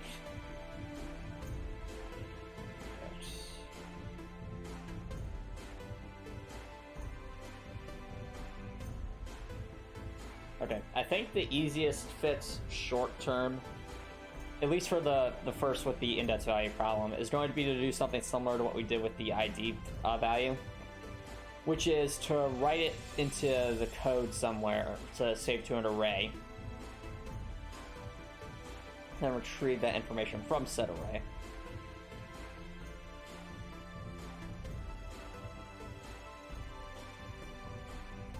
For that, we need the node finding rework.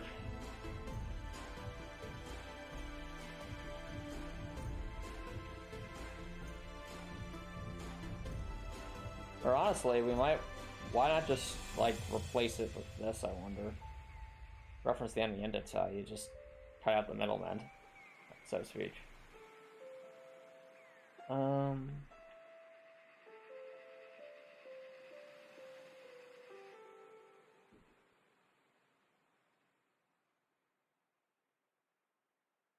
I can try to wrap my brain around what does the enemy index value accomplish that the enemy ID number does not.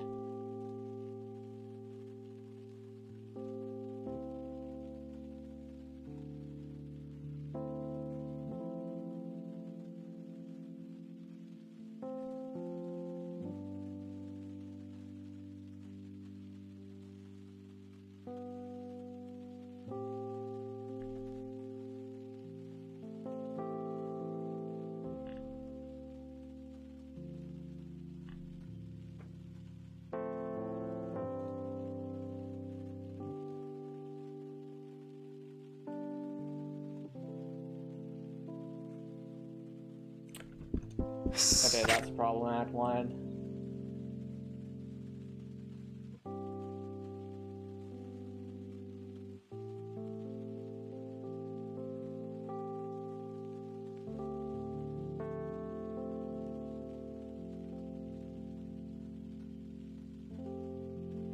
Yeah, so I'm not sure why that line even exists anymore, so.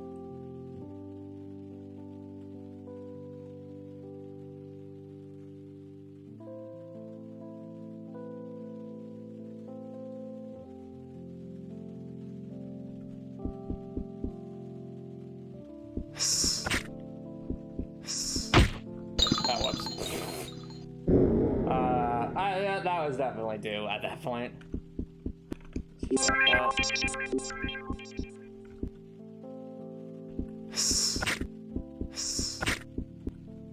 Okay, that causes attack animation issues, I think. Or actually, no, those might be caused just by my own. Yeah. Okay.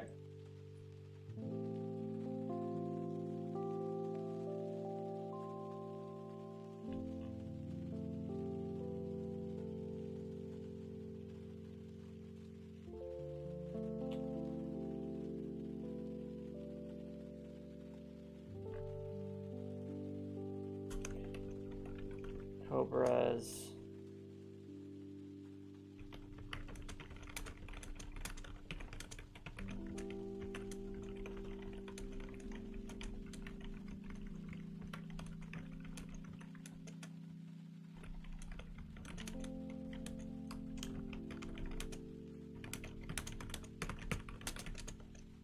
I'll need to determine if this is caused by meeting lines for testing, or if this is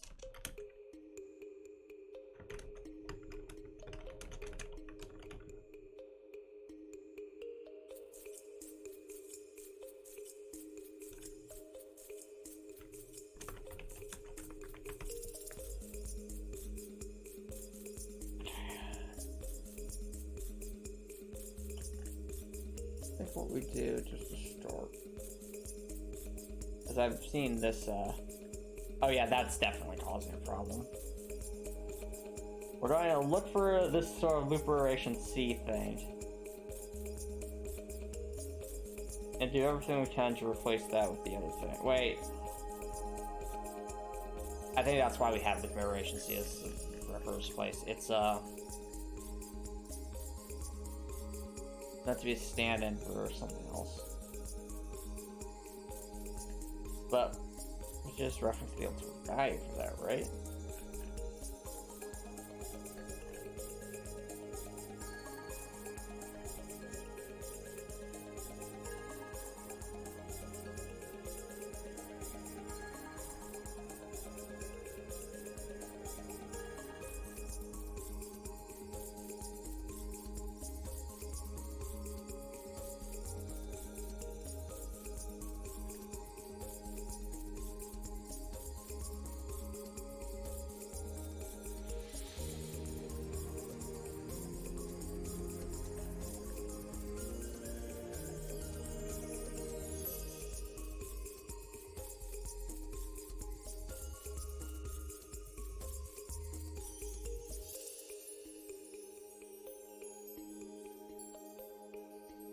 Oh, that's also a problem. Now I'm looking at it. Enemy idea numbers of this. This is... That would most certainly cause problems.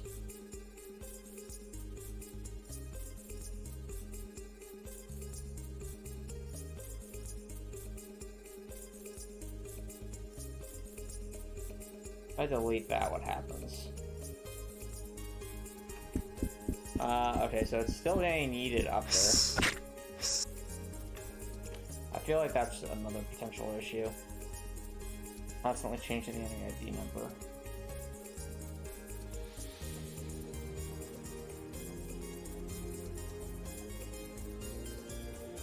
Got rid of both of those. Nope, okay. Something is causing them to move up there, though.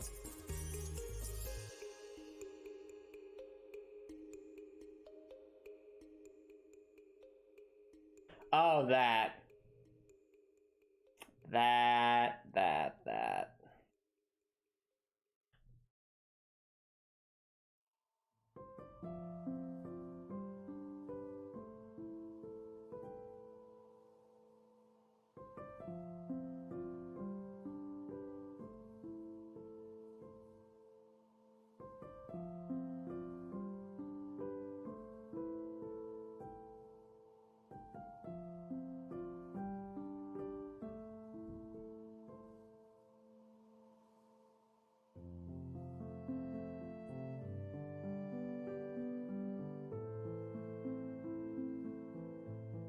Yeah, this whole line is problematic.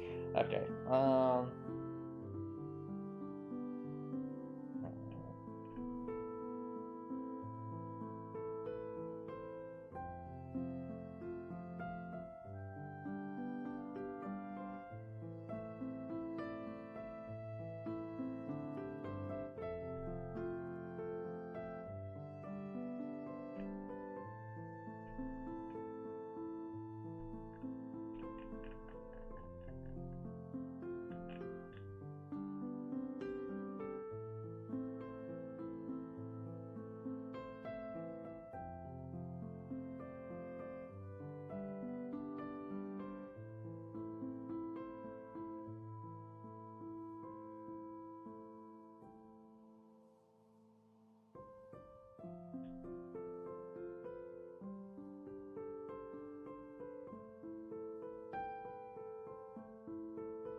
Alright.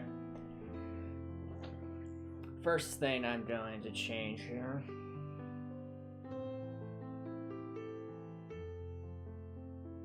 I think... Well, we can have these X and Y values, but something tells me that this is part of the problem. Because they're both getting yeeted into the same space. And oh right, there could also be some kind of issue on that front.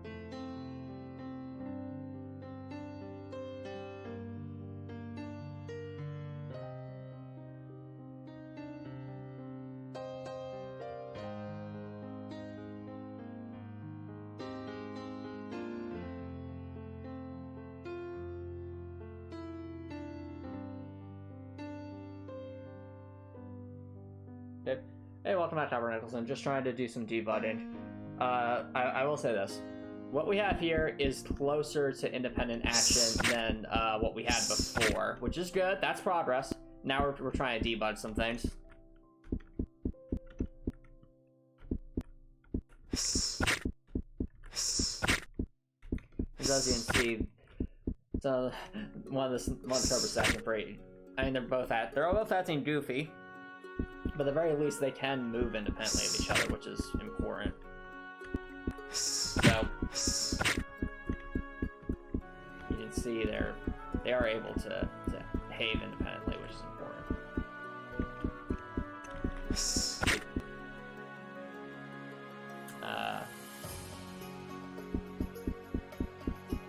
Oh, the new character name's Leia. That's cool.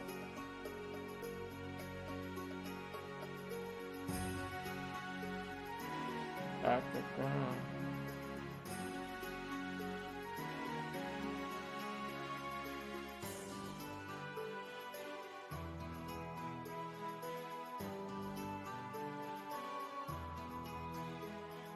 think the first thing we do is we try to... Maybe that's start position.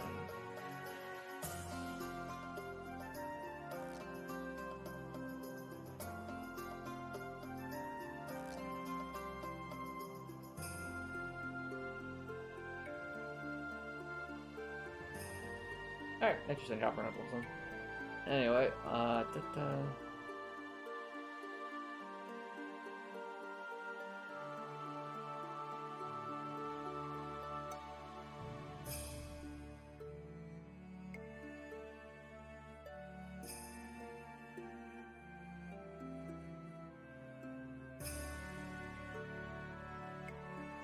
I think this line's gotta go.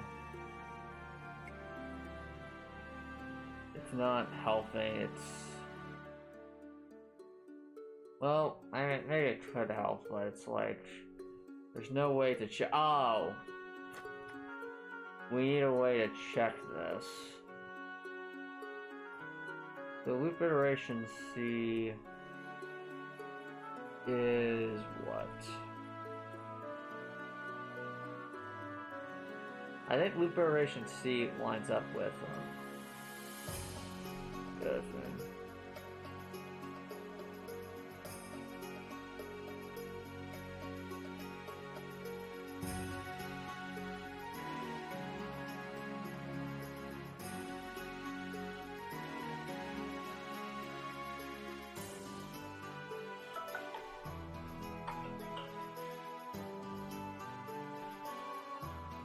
So it's enemy index has to equal the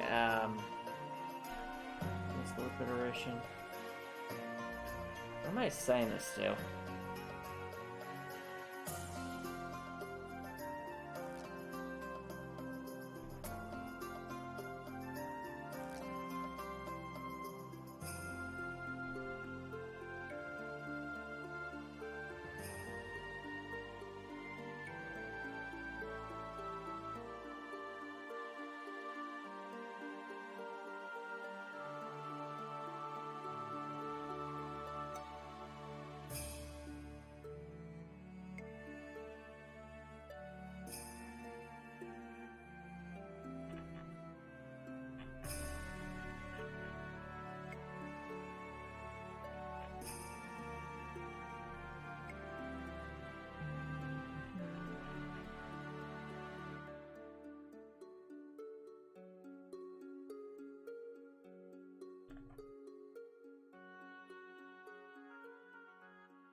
didn't fix all the problems.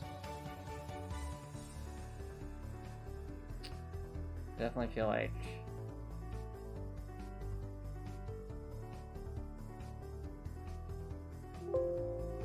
this one.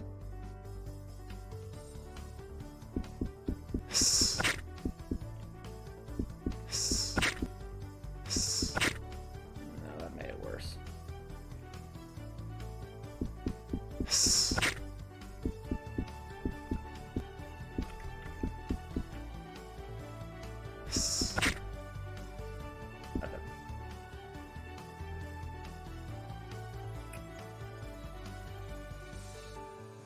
We delete you. What happens?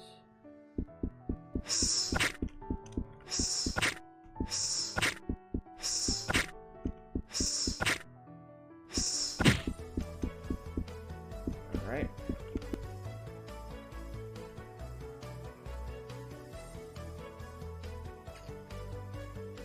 If I don't get rid of these, what will happen? Oh, no.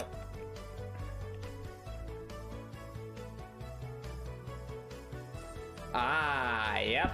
So that's what's causing the...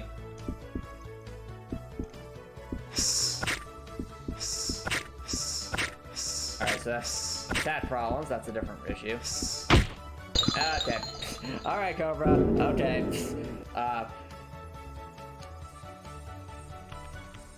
Alright, we learned something, chat. We did indeed learn something.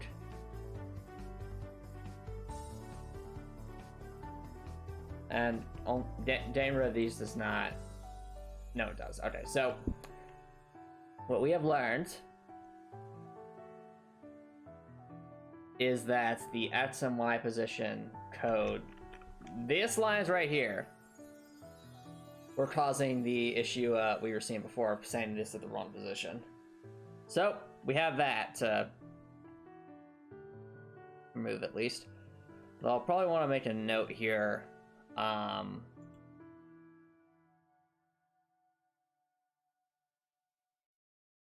Actually, a screenshot might help. So let's do print screen from that.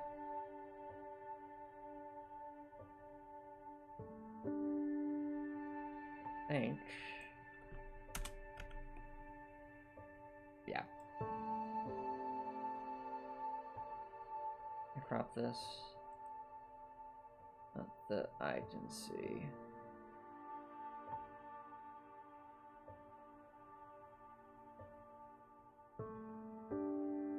Make a little note about this. Oh, nope. No. Oh, doodle.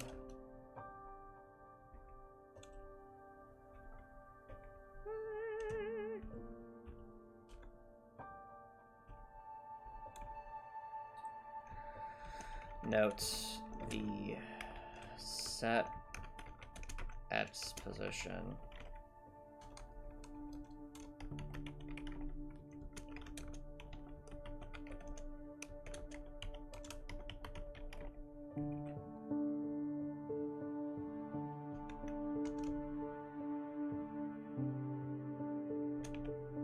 for the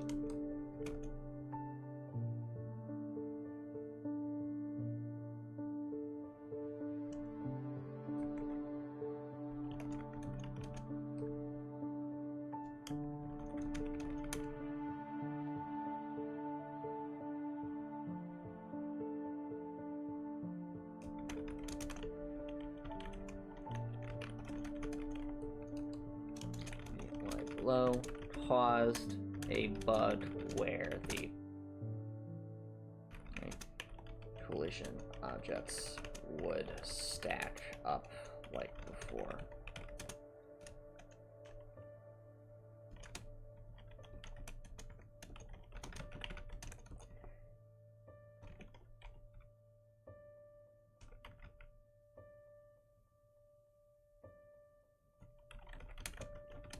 Been deleted, but a similar concept might be necessary.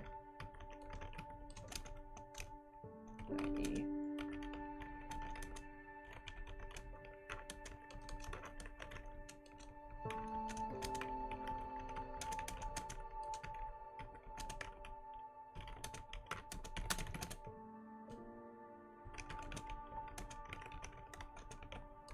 In the future, when working with respawn mechanics. Yeah. So, I've learned we delete these, and then things are separate.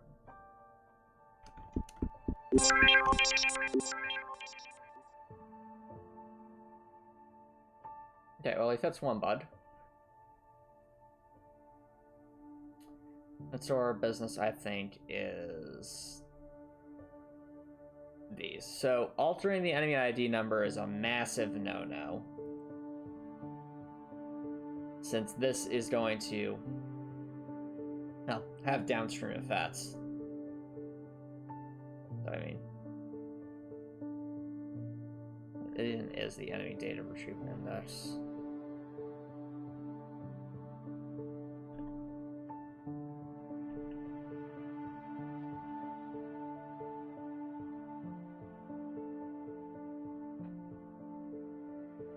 Oh, what you mean? If you're talking about the jingle, that's the noise that plays when you collect that book that's on the ground after a death. So that's what that is. It's to indicate you collected it. That's all.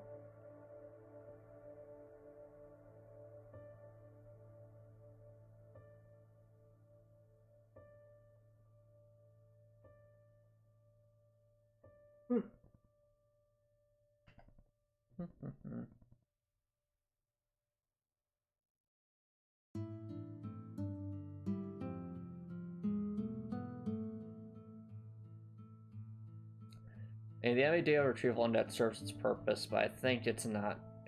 It's it has some trouble here. What's the enemy index value?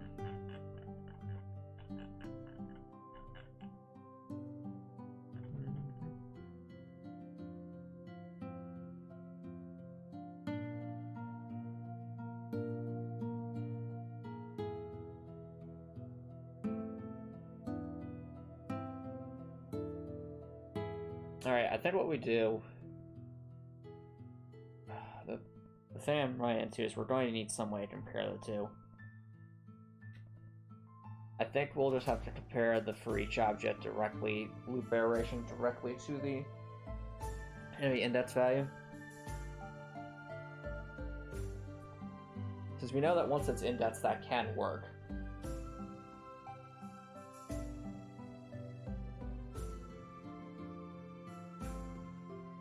Yes, Hopper Nicholson, that's going to be what it's like in the normal game.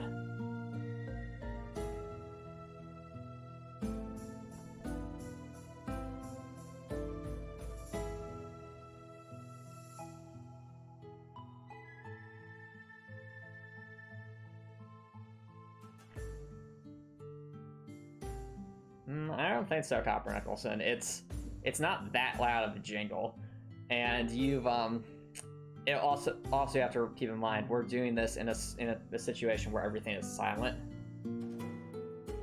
Copper Nicholson, at least right now I don't have any intention to add like specific audio settings because that's actually a decently complex thing.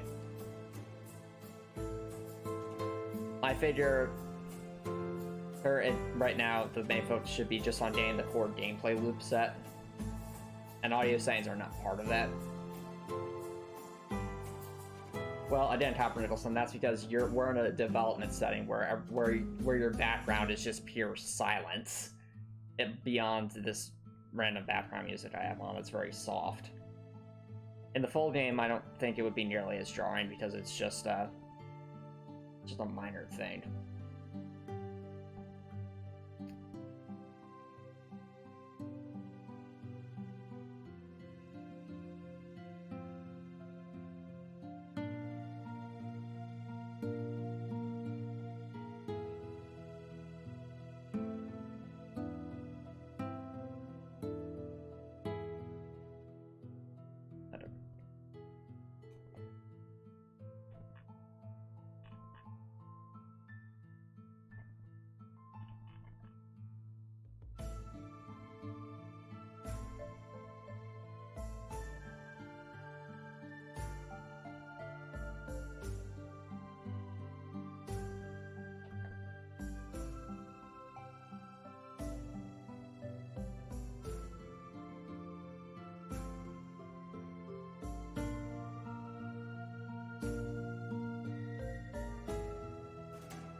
Okay, I'm gonna write down an idea. I want to get rid of these 2 lines here. So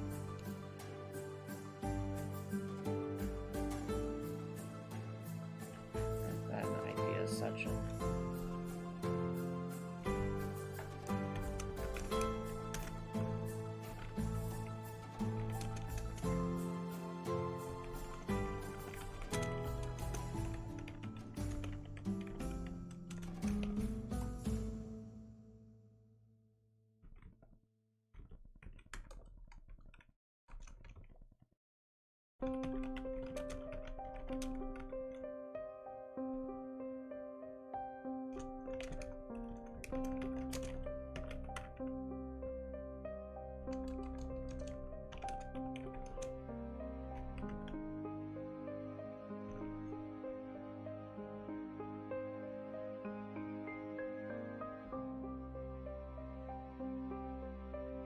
Well, I mean, that's something you can work with your manager on, right, Copper Nicholson? Alright, sounds good, Copper Nicholson. Thank you so much for dropping by. Have an awesome night. I mean, honestly, I'm going to be wrapping up soon anyway. I'm just writing out an idea and I think I'll wrap up. Definitely a productive night.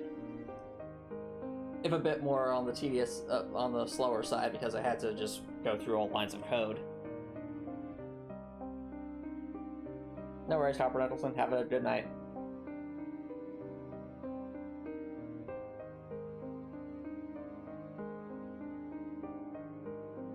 Not sure, Copper Nicholson. Could just be a quiet night. Some days are like that.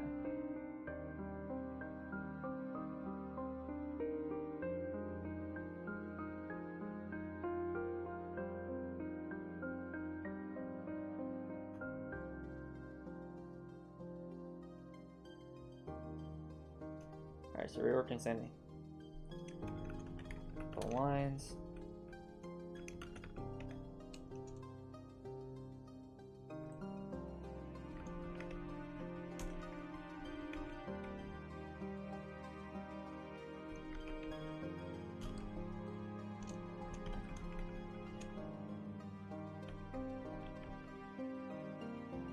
I'm sure they all have their reasons, Copper Nicholson.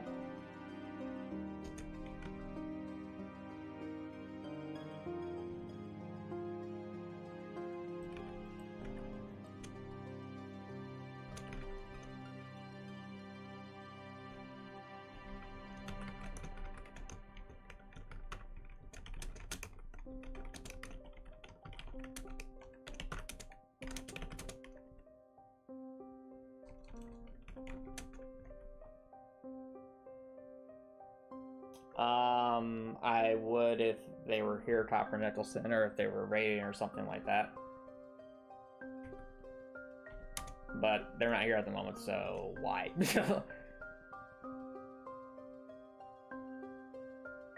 I mean,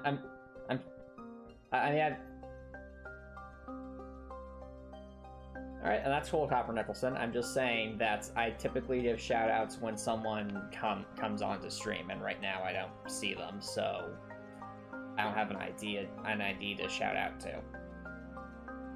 I'm sure they're a very nice person, Copper Nicholson. Oh, has she been here and I just haven't noticed? Like I don't mind shouting people out if they're, if they're bringing in a raid or if they're coming in to say hi. But right now I don't see anyone, so I don't know.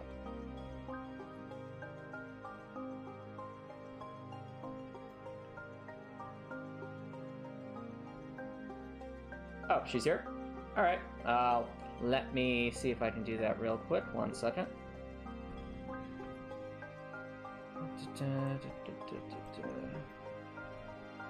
Shout out at...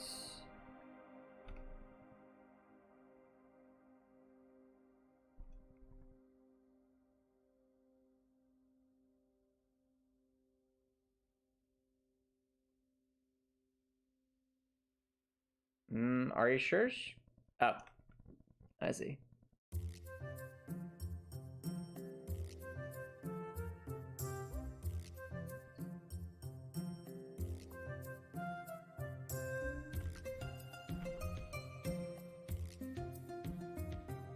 They're not, Copper Nettleson, unfortunately, they're not coming up in my search feature. So I'm not sure if that means they're here or not. I'll need to...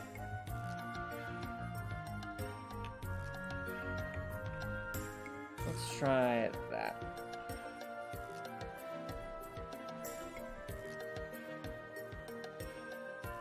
Was that correct? I have no idea if that was correct or not.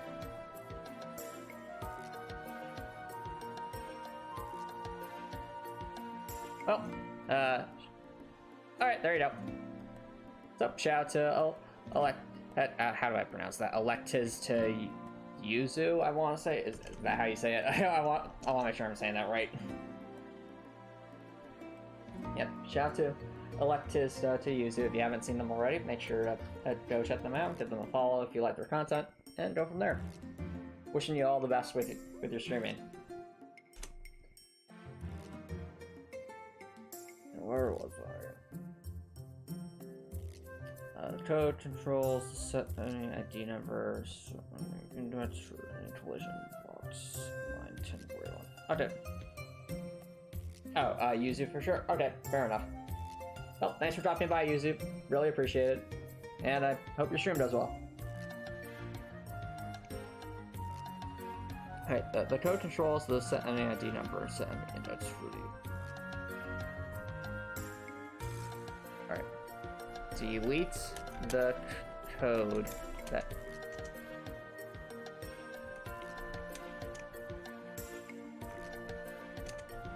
the number is controlled.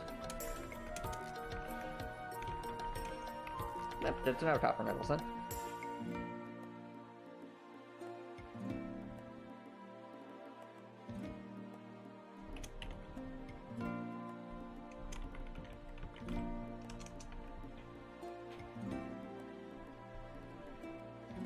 Any index.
Bold and underline this.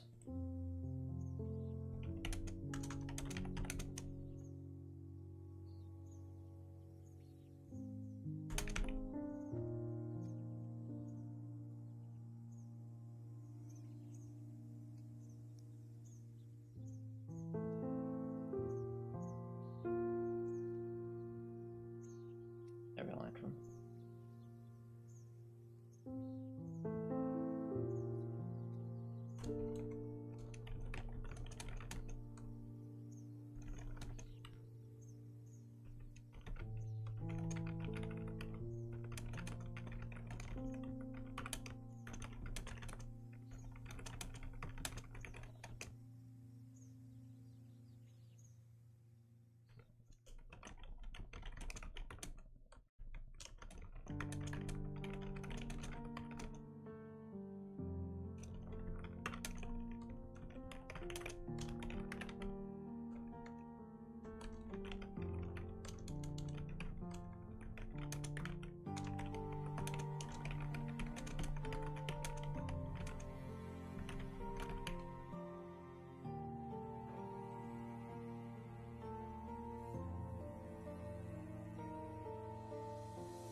Alright, chat.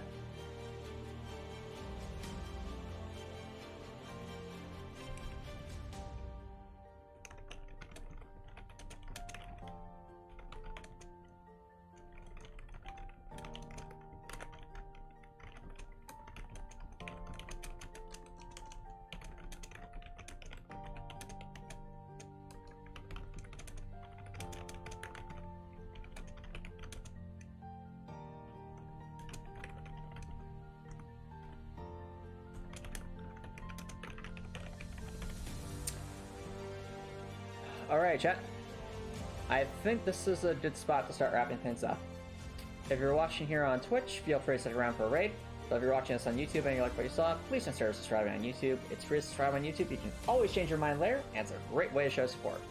If you're watching on YouTube, I hope you have an amazing